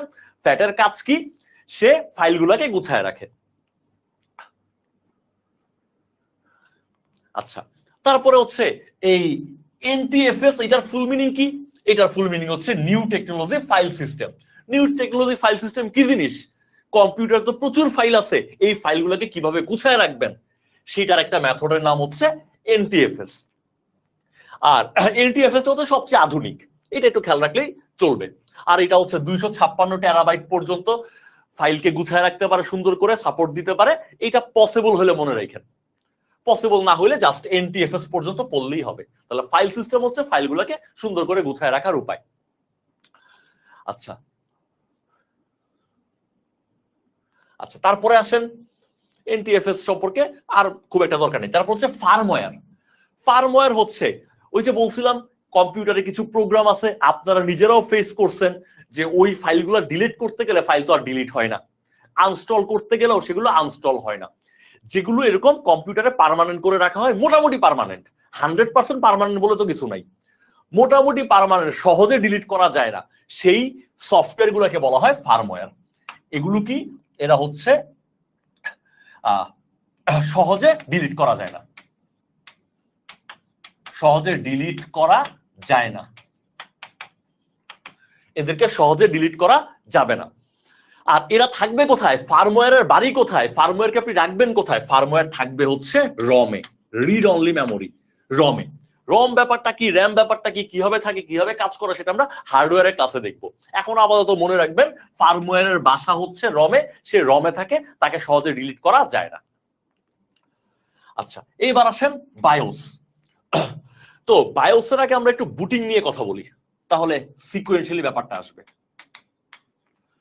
কম্পিউটার চালু করার প্রসেসটাকে, কম্পিউটার যে স্টাইলে চালু হয় সেই কম্পিউটার চালু হওয়ার প্রসেসকে বলা হয় বুটিং। কম্পিউটার চালু হওয়ার প্রসেসকে তাসলিম উদ্দিন বলছেন ফার্মওয়্যার কোথায় অবস্থান করে, ফার্মওয়্যার অবস্থান করে রমে, ফার্মওয়্যারের বাড়ি হচ্ছে রম, ফার্মওয়্যার অবস্থান করে রমে। আচ্ছা, কম্পিউটার চালু করার প্রসেসকে বলা হয় বুটিং। তো সেই বুটিংটা বা কম্পিউটার চালু করার জন্য যেই সফটওয়্যারটা কাজ করে সেই সফটওয়্যারটার নাম হচ্ছে বায়োস, সফটওয়্যারটার নাম হচ্ছে বায়োস, এবং এই বায়োসটাও কিন্তু ফার্মওয়্যার, বায়োসটাও ফার্মওয়্যার। তাহলে বায়োস থাকে কোথায়, বায়োস থাকে হচ্ছে রমে, যেহেতু সে ফার্মওয়্যার সে থাকে রমে। তার ফুল মিনিং কি, বেসিক ইনপুট আউটপুট সিস্টেম, তার ফুল মিনিং হচ্ছে বেসিক ইনপুট আউটপুট সিস্টেম। আচ্ছা, ফার্মওয়্যারকে কি ডিফল্ট বলে? না ভাইয়া, ফার্মওয়্যারকে ডিফল্ট বলে না। ডিফল্ট হচ্ছে অপারেটিং সিস্টেমে থাকে, অপারেটিং সিস্টেমে থাকে, এবং প্রতিটা সফটওয়্যারের একটা আদর্শ অবস্থা আছে, সেই আদর্শ অবস্থাটাকে ডিফল্ট বলে। এখন সেই ডিফল্ট চেঞ্জ করে আপনি আপনার মতো করে পরিবর্তন করে নিতে পারেন, সেই ব্যাপারটা হচ্ছে আপনার মডিফিকেশন। আর ডিফল্ট হচ্ছে সফটওয়্যারটার আদর্শ অবস্থা, পরিবর্তন করার আগের অবস্থা, এবং এই কাজে হেল্প করে হচ্ছে, এই কাজে হেল্প করে হচ্ছে আপনার অপারেটিং সিস্টেম। তাহলে বায়োস সম্পর্কে ওইটুকু একটু মনে রাখবেন। বায়োস মূলত দুইটা কাজ করে। প্রথম কাজ হচ্ছে সে সব হার্ডওয়্যার চেক করে দেখে, বুটিং, আর কি বলছেন, বুটিং আপ, বুট কি আলাদা না ভাইয়া, বুটিং আপ আর বুট আলাদা না, সেম জিনিস, বুটিং আর সেম জিনিস। তো বায়োস দুইটা কাজ করে। বায়োসের কাজটা কি, কম্পিউটার চালু করার সময়, এগুলো আমরা ইসে পড়বো আর কি, হার্ডওয়্যারের ডিটেলস পড়বো। এখন আমরা জাস্ট মনে রাখবো বায়োসের কাজ হচ্ছে দুইটা, বায়োসের ফুল মিনিং হচ্ছে বেসিক ইনপুট আউটপুট সিস্টেম, এটা হচ্ছে বায়োসের ফুল মিনিং। এখন আসেন, তার কাজ হচ্ছে দুইটা, একটা কাজ হচ্ছে সে হার্ডওয়্যার গুলাকে চেক করে দেখবে, কম্পিউটার চালু করার সময় সব হার্ডওয়্যার ঠিক আছে কিনা, কোথাও কোনো শর্ট সার্কিট আছে কিনা, কম্পিউটার চালু করলে আমার কিবোর্ডে আগুন জ্বলবে কিনা, কিবোর্ডে শর্ট সার্কিট হয়ে আগুন ধরে যাবে কিনা, এই ব্যাপারগুলো চেক করা, এটা একটা কাজ, এবং এই কাজটার নাম হচ্ছে পোস্ট। পোস্টের ফুল মিনিং মনে রাখবেন, পাওয়ার অন সেলফ টেস্ট। আর সেকেন্ড কাজ হচ্ছে অপারেটিং সিস্টেমকে খুঁজে বের করে বুট লোডার বা বুট স্ট্রেপ লোডারও বলতে পারেন, অর্থাৎ অপারেটিং সিস্টেমটাকে খুঁজে বের করা, অপারেটিং সিস্টেমটাকে খুঁজে বের করে কম্পিউটারটা চালু করা, এটাও হচ্ছে আমার বায়োসের ভাইটাল কাজ। তাহলে বায়োসের প্রধান কাজ দুইটা। এক নাম্বার কাজ হচ্ছে সে হার্ডওয়্যার গুলাকে চেক করবে যে আমার হার্ডওয়্যার গুলোর কোথাও আগুন ধরবে কিনা কম্পিউটার চালু করতে গেলে, এই ব্যাপারটাকে বলা হয় পোস্ট। আর সেকেন্ড ব্যাপার হচ্ছে সে অপারেটিং সিস্টেমটাকে খুঁজে বের করবে, কোথায় আমার অপারেটিং সিস্টেম উইন্ডোজ আছে, সেটাকে খুঁজে বের করবে কে, বায়োস। আচ্ছা, তারপর হচ্ছে ইউটিলিটি প্রোগ্রাম। ইউটিলিটি প্রোগ্রাম আমরা মোটামুটি বুঝে ফেলছি, এগুলো জাস্ট একটু রিডিং পড়বেন। এখন আসলে আমরা ল্যাঙ্গুয়েজ ট্রান্সলেটর গুলো নিয়ে একটু কাজ করি। যে তখন বলছিলাম যে কম্পাইলার ইন্টারপ্রিটার, এই ব্যাপারটা আমরা একটু পরে বুঝবো, এখন আমরা মূলত এই ল্যাঙ্গুয়েজ ট্রান্সলেটর গুলো নিয়ে বোঝার ট্রাই করব। চলেন আমরা বোঝার ট্রাই করি। যেমন মনে করেন এটা হচ্ছে আমার কম্পিউটার, এটা হচ্ছে আমার কম্পিউটার, এই কম্পিউটারকে আমি শেখাতে চাচ্ছি কিভাবে একটা মিউজিক প্লে করতে হয়। এই কম্পিউটারকে আমরা শেখাতে চাচ্ছি কিভাবে মিউজিক প্লে করতে হয়। এই যে কিভাবে মিউজিক প্লে করতে হয়, সেই মিউজিক প্লে করার নিয়মটা আমি 1011 এই 10 এইসব ব্যাপার, সে তো 1 আর 0ই বোঝে, 10 এইসব ব্যাপার দিয়ে আমি লিখে লিখে তাকে বোঝাচ্ছি যে কিভাবে মিউজিক প্লে করতে হয়। আমি এই যে দেখেন মিউজিক প্লে করার নিয়মটা লিখলাম না, কোন ভাষায় লিখছি, আমি কোন ভাষায় লিখছি, এটাকে লিখছি আমি 1 আর 0 দিয়ে। 1 আর 0-র ভাষার নাম হচ্ছে 1 আর 0 দিয়ে আমি যেই ভাষাটায় এই কম্পিউটারকে বোঝাতে যাচ্ছি কিভাবে একটা গান প্লে করতে হয়, কিভাবে গান প্লে করতে হয়, সেটা আমি 1 আর 0-র ভাষার মাধ্যমে ওকে বোঝাতে যাচ্ছি। সেই ভাষার নামই হচ্ছে মেশিন ল্যাঙ্গুয়েজ। সেই ভাষাটার নাম কি? সেই ভাষাটার নাম হচ্ছে মেশিন ল্যাঙ্গুয়েজ। আর মেশিন ল্যাঙ্গুয়েজ দিয়ে আমি তো নিয়ম কানুন, ইনস্ট্রাকশন, নির্দেশনাবলী তো লিখলাম। কিসের নির্দেশনাবলী? মনে করেন নির্দেশনাবলীটা হচ্ছে একটা মিউজিক প্লে করার, কিভাবে গান প্লে করতে হয়, সেই নিয়মাবলী আমি মেশিন ল্যাঙ্গুয়েজ দিয়ে অর্থাৎ 1 আর 0 দিয়ে লিখছি। 1 আর 0-র ভাষাটাকে বলা হয় মেশিন ল্যাঙ্গুয়েজ। আর 1 আর 0 দিয়ে আমি যেসব জিনিসপত্র লিখছি, আমি তো আপনাকে আগেই বলছি লিখিত নিয়ম ব্রেইনে যায় নাই এখনো। লিখিত নিয়ম, এই লিখিত নিয়মকে বলা হয় কোড। মেশিন ল্যাঙ্গুয়েজ দিয়ে আপনি যে কোড লিখবেন সেই কোডের নাম হচ্ছে অবজেক্ট কোড। মেশিন ল্যাঙ্গুয়েজ দিয়ে আপনি যেই কোড লিখবেন সেই কোডের নাম হচ্ছে অবজেক্ট কোড। এই ব্যাপারগুলো না বুঝলে ভাই বলবেন। মেশিন ল্যাঙ্গুয়েজ দিয়ে আপনি যেই কোড লিখবেন সেই কোডের নাম হচ্ছে অবজেক্ট কোড। কম্পিউটার মেশিন ল্যাঙ্গুয়েজটাই বুঝতে পারে, তার মানে 1 আর 0-র ভাষাটাই কম্পিউটার বুঝতে পারে। তাহলে মেশিন ল্যাঙ্গুয়েজের ট্রান্সলেশনের কোনো ব্যাপার নাই। আমি যদি কম্পিউটারকে গান বাজানোর নিয়ম, কম্পিউটারে ধরেন আর কি করি আমরা, মুভি দেখার নিয়ম 1 আর 0 দিয়ে কম্পিউটারকে দেই, সেই ভাষার নাম হবে মেশিন ল্যাঙ্গুয়েজ।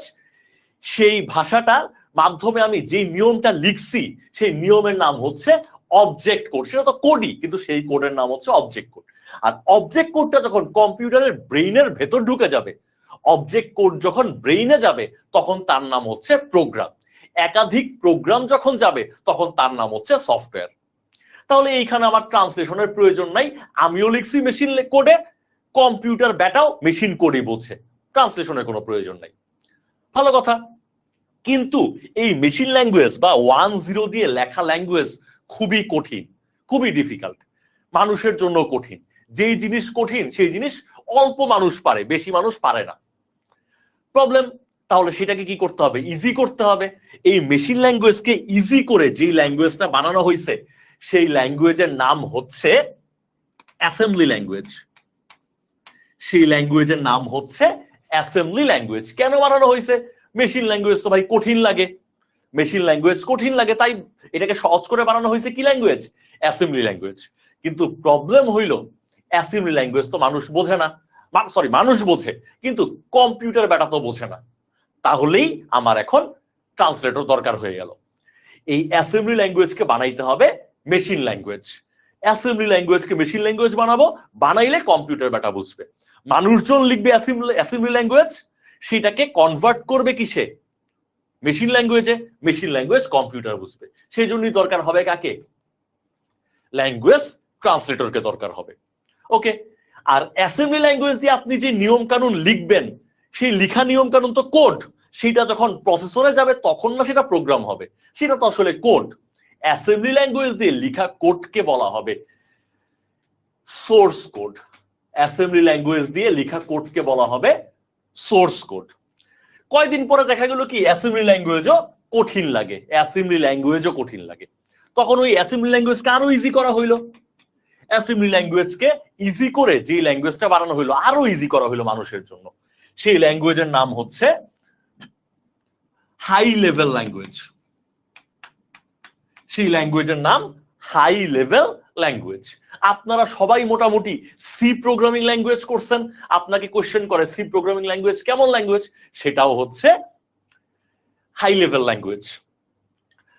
তো এই হাই লেভেল ল্যাঙ্গুয়েজ দিয়ে আপনি যেসব নিয়ম কানুন লিখবেন সেটার নামও সোর্স কোড। তারপরে সেই সোর্স কোডটা তো আপনি বুঝতেছেন, আপনার সুবিধার জন্য এটা বানানো হয়েছে, কম্পিউটার ব্যাটা তো বোঝে না। কম্পিউটার ব্যাটাকে বোঝানোর জন্য লাগবে কি? এই ল্যাঙ্গুয়েজ ট্রান্সলেটর লাগবে। কারণ এই সোর্স কোডটাকে বা হাই লেভেল ল্যাঙ্গুয়েজকে মেশিন ল্যাঙ্গুয়েজ বানাইলে কম্পিউটার বেটা বুঝবে। এরপরে আপনার কাছে হাই লেভেল ল্যাঙ্গুয়েজও কঠিন লাগে, আপনি আরো আরাম খুঁজতেছেন, তখন চলে আসলো very high level language. Very high level language সেটাকে আপনাকে আরো ইজি করবে, মানুষের জন্য ইজি করবে। কিন্তু ভেরি হাই লেভেল ল্যাঙ্গুয়েজে লিখা ইনস্ট্রাকশন বা কোড তো কম্পিউটার বেটা বোঝে না, সেই জন্য কি করতে হবে, সেই জন্য ভেরি হাই লেভেল ল্যাঙ্গুয়েজটা কেউ আবার কম্পিউটারে বোঝার জন্য মেশিন ল্যাঙ্গুয়েজ বানাইতে হবে।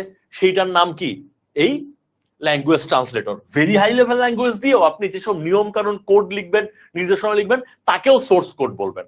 তার মানেটা হচ্ছে শুধুমাত্র মেশিন ল্যাঙ্গুয়েজ দিয়ে লেখা কোডের নাম হচ্ছে অবজেক্ট কোড, যেটা কম্পিউটার সরাসরি বুঝতে পারে। অন্য কোনো ল্যাঙ্গুয়েজ দিয়ে যদি আপনি কোড লিখেন, নিয়ম কানুন লিখেন, কেমনে কাজ করতে হয় সেটা লিখতেছেন, সেটাকে বলা হয় আসলে সোর্স কোড। আর সোর্স কোড তো কম্পিউটার বুঝে না। এদের সোর্স কোডকে অবজেক্ট কোড বানানো বা অন্যান্য ল্যাঙ্গুয়েজকে মেশিন ল্যাঙ্গুয়েজে বানানোকেই বলা হয়, বানানোর কাজটা যে করে তাকেই বলা হয় ল্যাঙ্গুয়েজ ট্রান্সলেটর। এরপরে ভেরি হাই লেভেল ল্যাঙ্গুয়েজও আমাদের কঠিন লাগে, খারাপ লাগে, আরো সহজ চাই। সেই ল্যাঙ্গুয়েজের নাম হচ্ছে ন্যাচারাল ল্যাঙ্গুয়েজ। সেই ল্যাঙ্গুয়েজের নাম ন্যাচারাল ল্যাঙ্গুয়েজ। তো এই হচ্ছে প্রোগ্রামিং ল্যাঙ্গুয়েজ 5 প্রকার। এর মাঝে মেশিন ল্যাঙ্গুয়েজকে বলা হয় প্রথম জেনারেশন ল্যাঙ্গুয়েজ, অ্যাসেম্বলি ল্যাঙ্গুয়েজ হলো সেকেন্ড জেনারেশন, হাই লেভেল হচ্ছে third generation, very high level হলো ফোর্থ জেনারেশন, ন্যাচারাল হচ্ছে ফিফথ জেনারেশন। চলেন এবার আমরা দেখি সোর্স প্রোগ্রাম এবং অবজেক্ট প্রোগ্রাম বুঝে ফেলছি। যখন আমরা মেশিন ল্যাঙ্গুয়েজ দিয়ে অর্থাৎ 10 দিয়ে লিখি সেটাকে বলা হয় source program, sorry object program. আর যখন আমাদের সুবিধার জন্য অন্যান্য ল্যাঙ্গুয়েজে লিখি সেটার নাম হচ্ছে সোর্স প্রোগ্রাম। তো সোর্স প্রোগ্রাম কখন হবে, নিয়মাবলী যখন কম্পিউটারের ব্রেইনে চলে যাবে তখন সে প্রোগ্রাম।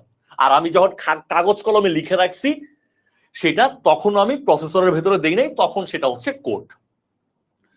তাহলে এইটুকু ক্লিয়ার হয়েছে কিনা আমাকে একটু জানাবেন। অনেক ভেতরের জিনিসে চলে গেছি, ক্লিয়ার কিনা জানাবেন। পৃথিবীতে মেশিন ল্যাঙ্গুয়েজ একটাই, মেশিন ল্যাঙ্গুয়েজ একটা হওয়ার কারণে তার কোনো এক্সাম্পলই নেই। মেশিন ল্যাঙ্গুয়েজ 0 আর 1 এর ল্যাঙ্গুয়েজ।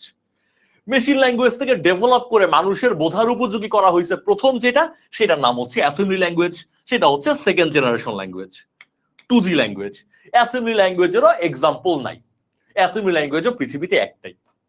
এরপরে আসেন অ্যাসেম্বলি ল্যাঙ্গুয়েজ থেকে ডেভেলপ করা হয়েছে যেই ল্যাঙ্গুয়েজ, তার নাম হচ্ছে থার্ড জেনারেশন ল্যাঙ্গুয়েজ বা high level language. High level language আছে অনেক অনেক হাই লেভেল ল্যাঙ্গুয়েজ আছে। সেই জন্য আপনার পরীক্ষায় প্রশ্ন আসে প্রথম হাই লেভেল ল্যাঙ্গুয়েজ কোনটা, ফোরট্রান। এটা হচ্ছে প্রথম হাই লেভেল ল্যাঙ্গুয়েজ, ফোরট্রান। এছাড়া সি, সি প্লাস প্লাস, তারপরে আরো অনেক নাম আছে, পাইথন, অন্য কালার নেই, পাইথন, তারপর হচ্ছে জাভা। এই নামগুলো মোটামুটি সবাই শুনছেন। এরা সবাই হচ্ছে হাই লেভেল ল্যাঙ্গুয়েজ। তারপর আছেন ভেরি হাই লেভেল ল্যাঙ্গুয়েজ, এরা হলো fourth generation language. Very high level language, high level থেকে আরো ডেভেলপ করে ভেরি হাই লেভেল বানাইছেন। ভেরি হাই লেভেলের এক্সাম্পল হচ্ছে এসকিউএল। এসকিউএল এর ফুল মিনিং কি, এটা পরীক্ষায় বারবার আসে, একটু লিখবেন এসকিউএল এর ফুল মিনিং কেউ যদি পারেন। আমি বলে দিই, টাইম নাই। স্ট্রাকচার্ড কোয়েরি ল্যাঙ্গুয়েজ, এসকিউএল এর ফুল মিনিং হচ্ছে স্ট্রাকচার্ড কোয়েরি ল্যাঙ্গুয়েজ। তারপরে আছে কি আর এসকিউএল আছে, তারপরে ওকিউএল আছে, তারপরে আছে হচ্ছে কুয়েল। এরা সবাই এক্স কোয়েরি, আরেকটা লিখি এক্স কোয়েরি। এরা সবাই হচ্ছে ভেরি হাই লেভেল ল্যাঙ্গুয়েজ। তারপর ন্যাচারাল ল্যাঙ্গুয়েজ কোনগুলো, মানুষের ভাষা। যেমন এখন আপনারা মোবাইলে অনেক সময় কমান্ড দেন না, মুখে মুখে বলেন, অ্যালেক্সাকে বলেন যে অ্যালেক্সা তুমি আমার কি করবা, অ্যালেক্সা ফ্যানটা চালু করো, এসিটা বন্ধ করো। সেখানেও দেখেন আপনি বাংলা ভাষায় বা ইংরেজি ভাষাতে কমান্ড দিচ্ছেন।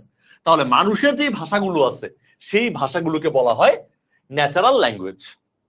আচ্ছা, ক্লিয়ার বলছেন বাংলাদেশে কি কোনো ভাষা, কোন ভাষা প্রোগ্রামার আছে? চমৎকার কোশ্চেন করছেন, কোন ভাষার প্রোগ্রামার আছে? সব ভাষার প্রোগ্রামার আছে ভাই, বাংলাদেশেই সকল ভাষার প্রোগ্রামার আছে।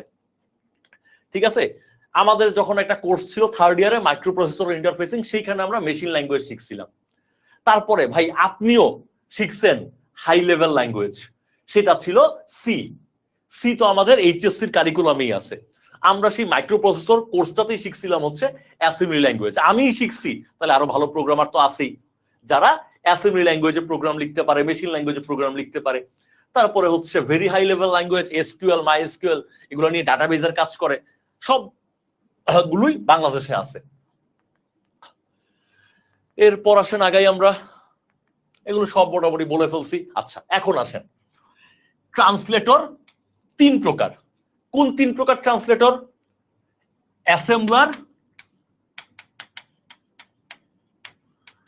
অ্যাসেম্বলার, কম্পাইলার এবং ইন্টারপ্রিটার। অ্যাসেম্বলার কি করে? মেশিন ল্যাঙ্গুয়েজ তো তার ট্রান্সলেটর দরকার নেই, এটা কম্পিউটার নিজেই বুঝে, কোনো ট্রান্সলেশনের দরকার নাই। অ্যাসেম্বলার কি করে? অ্যাসেম্বলি ল্যাঙ্গুয়েজকে মেশিন ল্যাঙ্গুয়েজ বানায় দেয়। অ্যাসেম্বলি ল্যাঙ্গুয়েজকে মেশিন ল্যাঙ্গুয়েজ বানায় দেয় কে? অ্যাসেম্বলার। আর কম্পাইলার এবং ইন্টারপ্রিটার কি করে? অ্যাসেম্বলি ছাড়া আদার ল্যাঙ্গুয়েজকে মেশিন ল্যাঙ্গুয়েজ বানায়। কম্পাইলার ইন্টারপ্রিটার দুইজনের কাজ সেম কাজ। অ্যাসেম্বলি ল্যাঙ্গুয়েজকে মেশিন ল্যাঙ্গুয়েজ বানাবে, সেই ট্রান্সলেটরের নাম হচ্ছে অ্যাসেম্বলার। আর অ্যাসেম্বলি ছাড়া high level, very high level, natural, ওদেরকে কম্পাইলার এবং ইন্টারপ্রিটার। দুইটা অপশন আপনার হাতে আছে, কম্পাইলার এবং ইন্টারপ্রিটার। এই দুইটা অপশন থেকে যে কোনো একটা অপশন নিলেই হবে। আদার ল্যাঙ্গুয়েজ, অ্যাসেম্বলি ছাড়া অন্যান্য গুলাকে কি বানাবে? মেশিন ল্যাঙ্গুয়েজ বানাবে। কারণ মেশিন ল্যাঙ্গুয়েজ না বানাইলে কম্পিউটার ব্যাটা তো বুঝবে না।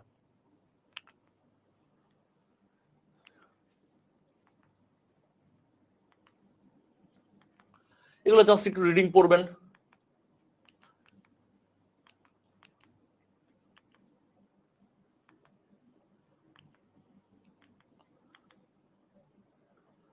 আচ্ছা, প্রথম প্রজন্ম বলে ফেলছি। প্রথম প্রজন্ম কোনটা?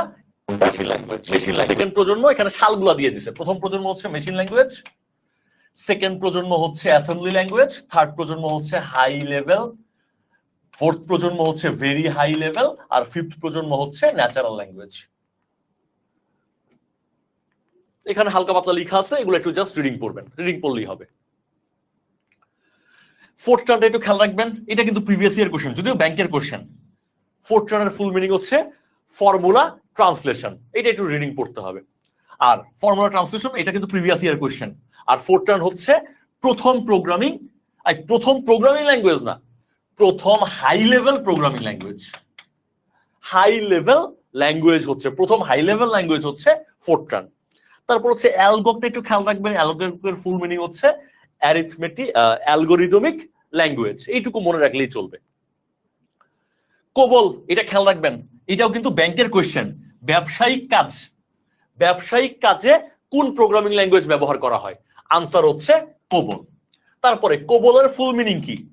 এটাও ব্যাংকে আসা previous year question, common business oriented language. এই দুইটা লাইনই কিন্তু ব্যাংকে আসা প্রিভিয়াস ইয়ার কোশ্চেন। বেসিক একটু দেখতে পারেন, ইম্পর্টেন্ট না। তারপরে জাভা সম্পর্কে খেয়াল রাখবেন, সেটা অবজেক্ট ওরিয়েন্টেড এবং ওয়েব প্রোগ্রামিং করা হয়। অর্থাৎ ওয়েবসাইটে যে সকল প্রোগ্রামগুলো থাকে বা ওয়েবসাইটে আমরা যে সকল সফটওয়্যার দিতে পারি সেগুলোর কাজ করা হয় মূলত জাভা দিয়ে। আর জাভাটা অবজেক্ট ওরিয়েন্টেড প্রোগ্রামিং ল্যাঙ্গুয়েজ, একটু খেয়াল রাখবেন এইটুকু।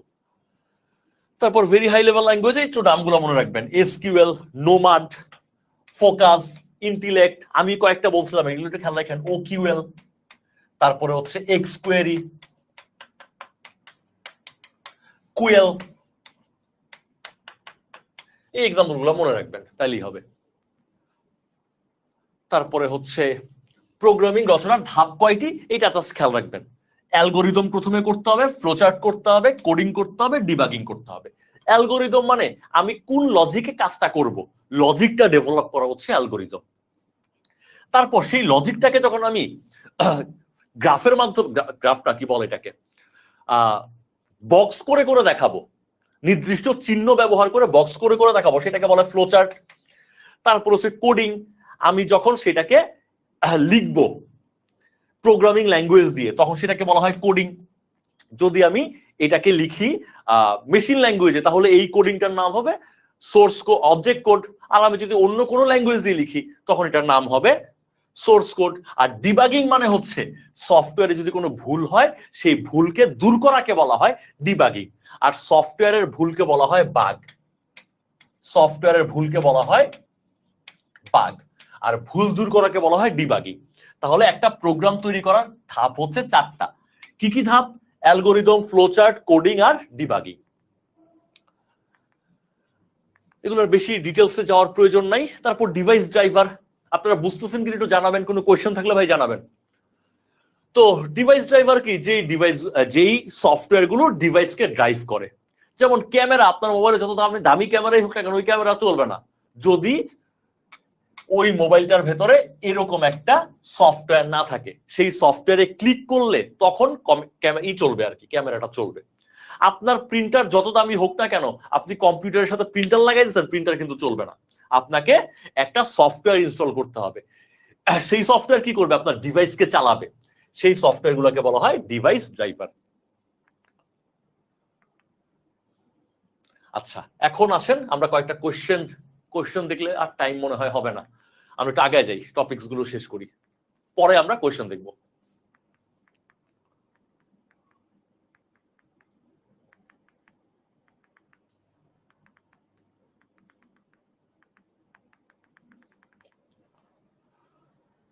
আচ্ছা, অ্যাপ্লিকেশন সফটওয়্যারের প্রকারভেদ, আমরা টপিকস গুলো শেষ করে ফেলি, পরে কোয়েশ্চেন দেখা যাবে।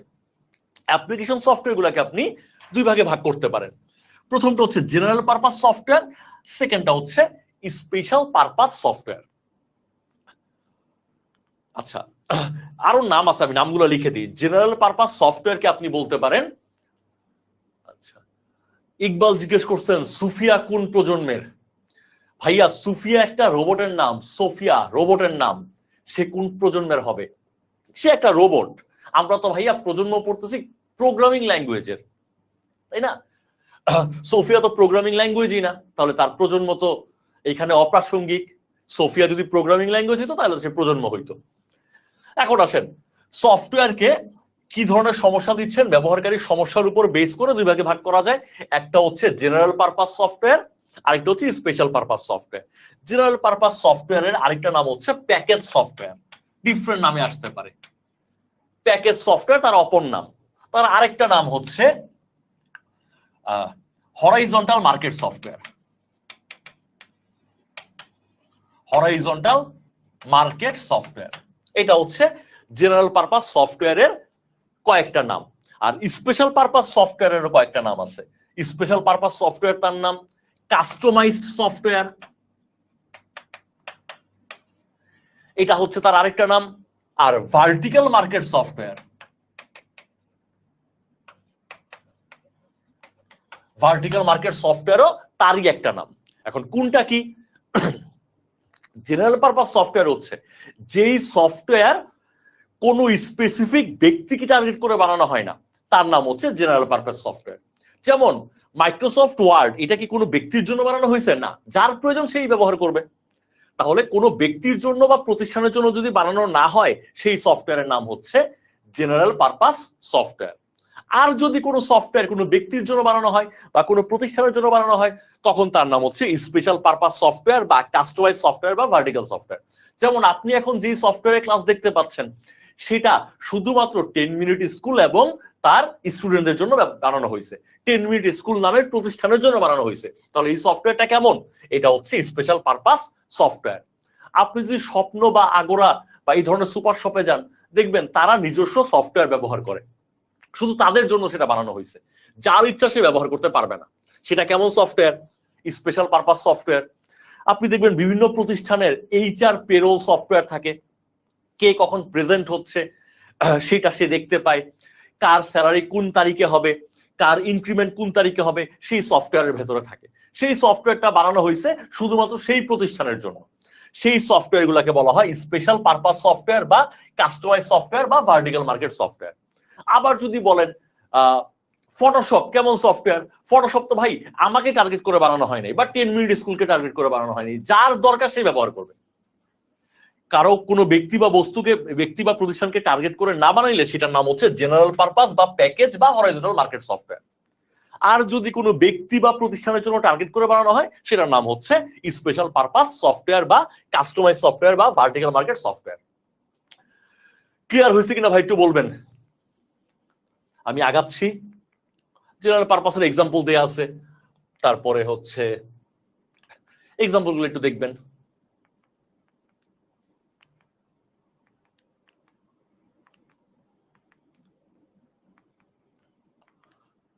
আচ্ছা, এখন আমরা একটু দেখবো ম্যালিশিয়াস সফটওয়্যার। এখন আমরা দেখবো ম্যালিশিয়াস সফটওয়্যার।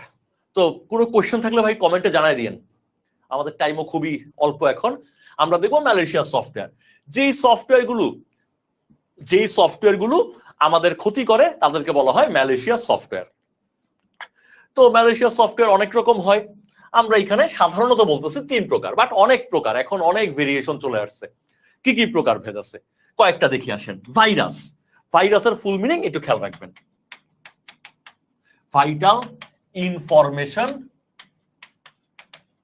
রিসোর্সেস আন্ডার সিজ।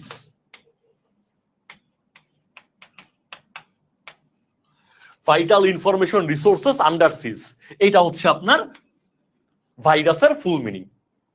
তো ভাইরাসের কিছু বৈশিষ্ট্য আমরা একটু খেয়াল রাখি। ভাইরাসের প্রথম বৈশিষ্ট্য হচ্ছে আপনি ভাইরাসকে দেখে চিনতে পারবেন।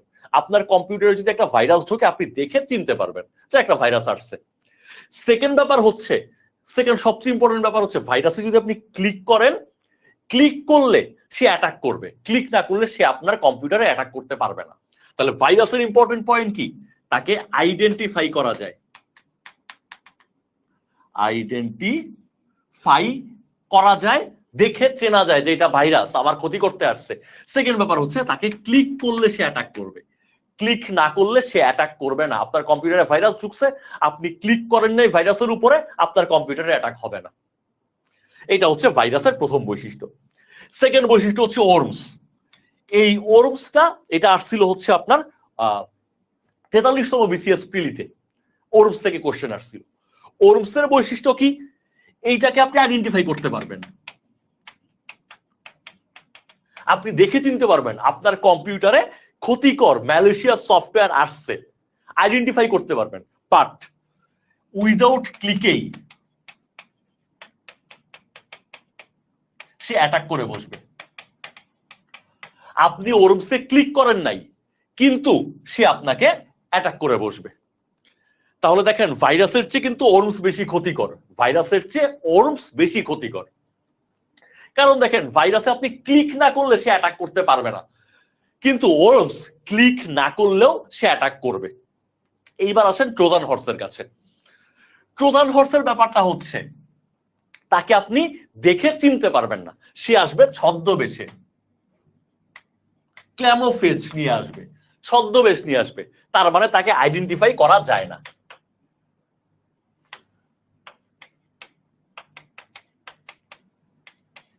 তাকে আইডেন্টিফাই আপনি করতে পারবেন না, দেখে চিনতে পারবেন না।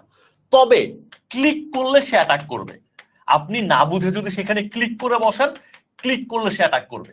যদি ক্লিক না করেন তাহলে অ্যাটাক করার প্রশ্নই আসে না, ক্লিক না করলে সে অ্যাটাক করবে না। তাহলে ভাইরাসের বৈশিষ্ট্য কি? ইলাবোরেশন তো পারবেনই। ভাইরাসের বৈশিষ্ট্য হচ্ছে আপনি তাকে দেখে চিনতে পারবেন। ওর্মসের কোনো ফুল মিনিং নাই। ওর্মস এটার মিনিং, ওর্মস মানে হচ্ছে ক্ষতিকর জীবাণু, পোকামাকড়, এগুলো হচ্ছে ওর্মস। তো ওর্মসের ফুল মিনিং নাই, ভাইরাসের ফুল মিনিং আছে, সেটা লিখে দিছি। ভাইরাস আপনি দেখে চিনতে পারবেন, চেনার পরেও ক্লিক করবেন, ক্লিক করলে সে অ্যাটাক করবে। ওর্মস এটা আপনি দেখে চিনতে পারবেন কিন্তু আপনার কিছু করার নাই, উইদাউট ক্লিকও সে অ্যাটাক করে বসবে। আর ট্রোজান হর্স এটা আপনি দেখে চিনতেই পারবেন না, আর সে যেহেতু চিনতে পারবেন না সে ছদ্মবেশে আসবে, ক্লিক না করলে অ্যাটাক করবে না, ক্লিক করলে সে অ্যাটাক করে বসবে।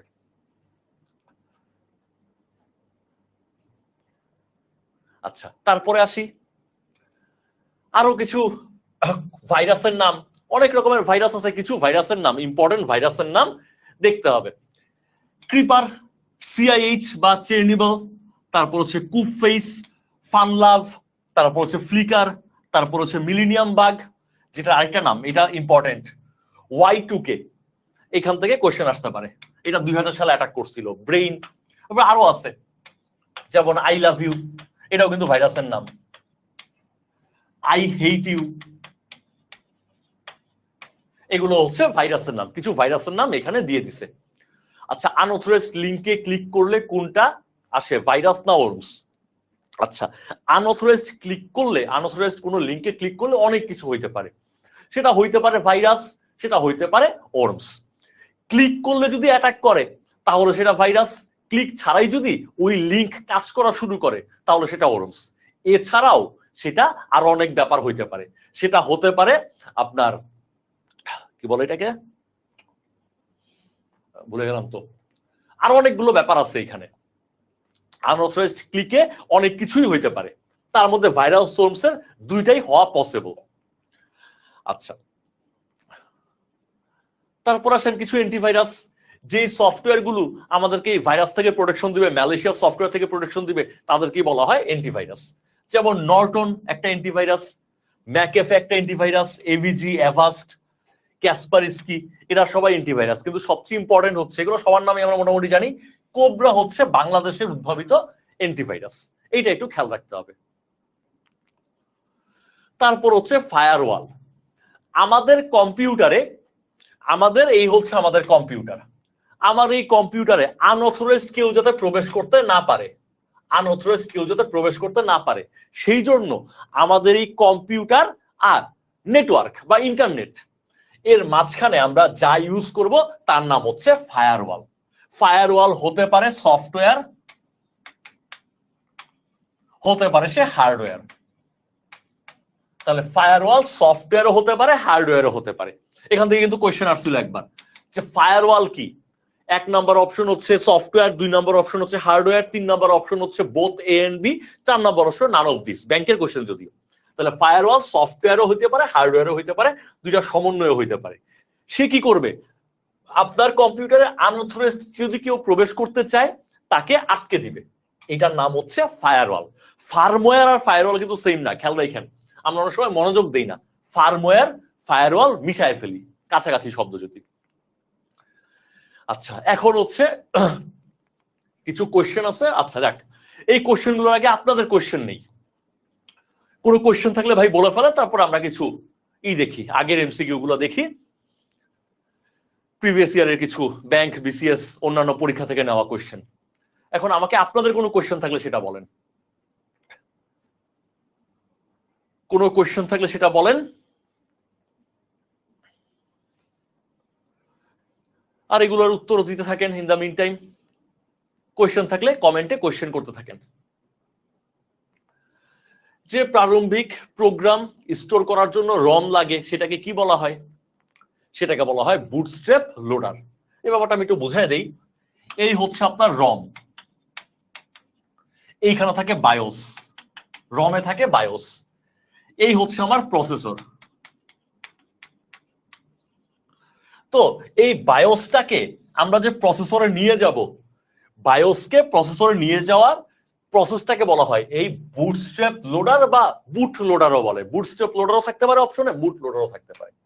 এটাই হচ্ছে আপনার এই রম থেকে বায়োসকে প্রসেসরে ইনস্টল করার কাজটা যে করে তাকেই বলা হয় বুট লোডার বা বুটস্ট্র্যাপ লোডার।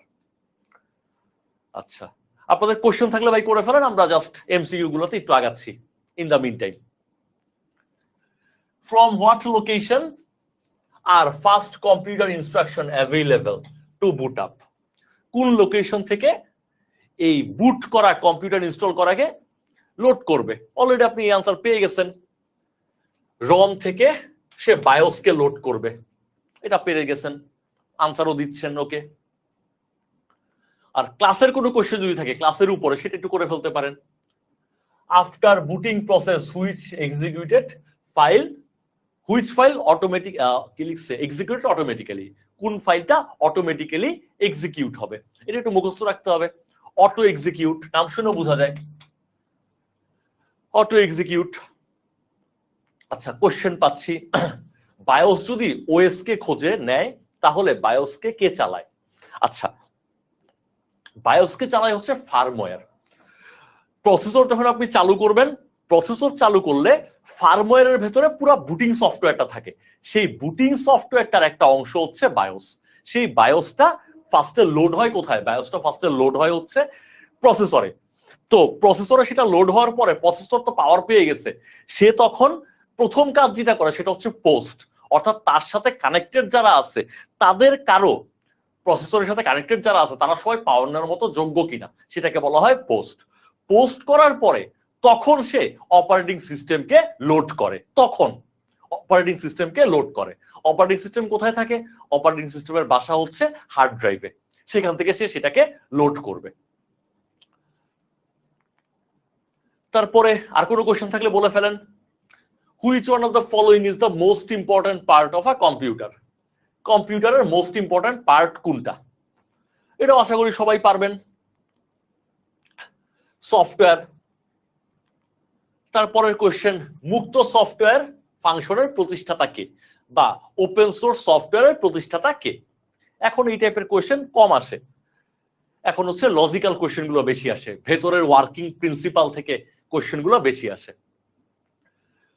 সো এটার আনসার হচ্ছে রিচার্ড ম্যাথিউ স্টলম্যান। চলেন পরের কোশ্চেনে যাই। আর ইন দ্য মিন টাইম আপনারা কোশ্চেন করতে থাকেন, আপনারা যেই পার্টগুলো বুঝেন নাই। পোর্টেবল প্রোগ্রামের মানে কি? পোর্টেবল প্রোগ্রামের মানে হচ্ছে ইন্ডিপেন্ডেন্ট প্ল্যাটফর্ম। তারপরের কোশ্চেন হচ্ছে computer software includes which of the following?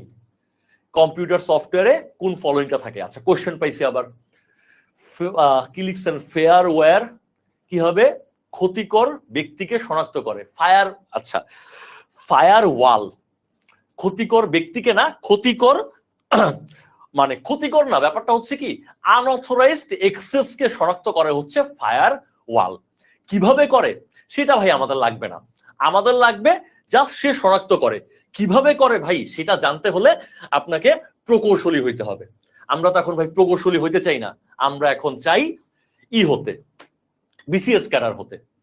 আচ্ছা তারপর কি লিখছেন? বায়োসের জন্য কি 0101 ল্যাঙ্গুয়েজ লাগে? আচ্ছা সবার জন্যই ভাই 0101 ল্যাঙ্গুয়েজটা লাগে, সবার জন্য A to Z সবার জন্যই লাগে। তো কোথাও যদি 0101 ল্যাঙ্গুয়েজটা না থাকে তখন ওই ল্যাঙ্গুয়েজ ট্রান্সলেটর সেটাকে 0101 ল্যাঙ্গুয়েজ বা মেশিন ল্যাঙ্গুয়েজে সেটা কনভার্ট করে ফেলে, সেটার কাজ করে language converter. Computer software includes which of the following? সবগুলোই কম্পিউটার সফটওয়্যার। অ্যাপ্লিকেশন প্রোগ্রাম সেটাও কম্পিউটার সফটওয়্যার, অপারেটিং সিস্টেম সেটাও কম্পিউটার সফটওয়্যার, সেটা হচ্ছে সিস্টেম সফটওয়্যার। প্যাকেজ প্রোগ্রাম সেটা হচ্ছে অ্যাপ্লিকেশন সফটওয়্যারের একটা প্রকারভেদ, সবাই কম্পিউটার সফটওয়্যারই। তারপর আর কোনো কোশ্চেন কি আসতেছে আপনাদের? আচ্ছা আমরাও চলতে থাকি, আপনারা কোশ্চেন করতে থাকেন। সফটওয়্যার অপারেটিং সিস্টেমকে, সফটওয়্যারে অপারেটিং সিস্টেমকে কি বলে? সিস্টেম সফটওয়্যার বলে, আপনারা জানেন। Operating system are the most common type of desk software. Operating system সবচেয়ে কমন টাইপের কোন ধরনের সফটওয়্যার? সেটা কি সিস্টেম সফটওয়্যার, না অ্যাপ্লিকেশন সফটওয়্যার, না কমিউনিকেশন সফটওয়্যার, না কোনোটাই না? আনসার কি হবে? সিস্টেম সফটওয়্যার হবে। অপারেটিং সিস্টেম অবশ্যই system software. Which of the following is system software? Operating system. আচ্ছা অল অফ দিস হবে। এটা কোনটা সিস্টেম সফটওয়্যার? অপারেটিং সিস্টেম ও সিস্টেম সফটওয়্যার, কম্পাইলার ইন্টারপ্রিটার এরকম যে কোনো ল্যাঙ্গুয়েজ ট্রান্সলেটরও সিস্টেম সফটওয়্যার, ইউটিলিটিস গুলো সিস্টেম সফটওয়্যার। তার মানে আমাদের রাইট আনসার হচ্ছে all of this. CPU is executing a program that is a part of operating system is said, সেটাকে বলা হয় সিস্টেম মোড। আপনারা আর কোনো কোশ্চেন আছে কিনা? কোশ্চেন গুলো বলতে থাকেন ইন দ্য মিন টাইম, আমরা আগাতে থাকি। কম্পিউটারের যে ডিস্কে সিস্টেম সফটওয়্যার থাকে সেটাকে বলা হয় স্টার্টআপ ডিস্ক। কারণ সিতে আপনি সি নামের ডিস্কে রাখেন স্টার্টআপ ডিস্ক, সেটাকে সি ডিস্কই বলেন। স্টার্টআপ ডিস্কে কি থাকে? সিস্টেম সফটওয়্যার গুলো থাকে। সি নামের যে পার্টটা, which of the following is not a application software? Java এটা প্রোগ্রামিং ল্যাঙ্গুয়েজ, এটা কোনো সফটওয়্যারই না। নিচের কোনটি অ্যাপ্লিকেশন সফটওয়্যার? আপনি জানেন ভিএলসি প্লেয়ার একটা অ্যাপ্লিকেশন সফটওয়্যার, কারণ DOS operating system, Unix operating system, Windows operating system. Which one is an application package? এটা অ্যাপ্লিকেশন সফটওয়্যারও প্যাকেজও। সেটা কি? লোটাস, কারণ বাকি সবগুলো ডস, ইউনিক্স, উবুন্টু এরা সবাই হচ্ছে আপনার অপারেটিং সিস্টেম। একমাত্র লোটাস হচ্ছে ডেটাবেস সফটওয়্যার, তাই এটাই অ্যাপ্লিকেশন সফটওয়্যার। নিচের কোনটি অ্যাপ্লিকেশন সফটওয়্যার নয়? এটা হবে উইন্ডোজ এনটি, এটা হচ্ছে অ্যাপ্লিকেশন সফটওয়্যার না। পেজ মেকার, ফটোশপ, পেইন্ট এরা সবাই অ্যাপ্লিকেশন সফটওয়্যার, এটা হবে right answer. Which one is not an application software? Windows NT, same question. Commercial সফটওয়্যারের অন্য নাম কি? Package software. তারপরে হচ্ছে মাইক্রোসফট ওয়ার্ড কেমন টাইপের সফটওয়্যার? অ্যাপ্লিকেশন সফটওয়্যার অবশ্যই, অ্যাপ্লিকেশন সফটওয়্যার, এবং সেটা কমার্শিয়াল সফটওয়্যার, এবং সেটাকে আপনি বলতে পারেন হরাইজন্টাল মার্কেট সফটওয়্যার, বা সেটাকে বলতে পারেন আপনি general purpose software. MS Excel সেটাও হচ্ছে অ্যাপ্লিকেশন সফটওয়্যার। পাওয়ার পয়েন্ট সেটাও application software. Windows Media Player application software, আপনি গান শুনতে পারেন উইন্ডোজ মিডিয়া প্লেয়ার দিয়ে। Which of the following is a word processing software? MS Word word processing software. Which of the following is word processing software? সবগুলোই word processing software.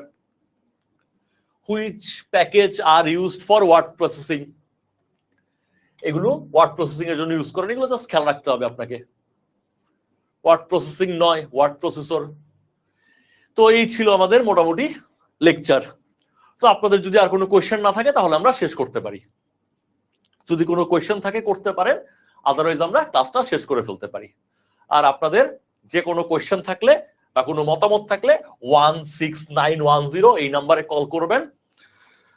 16910 এই নাম্বারে call করবেন।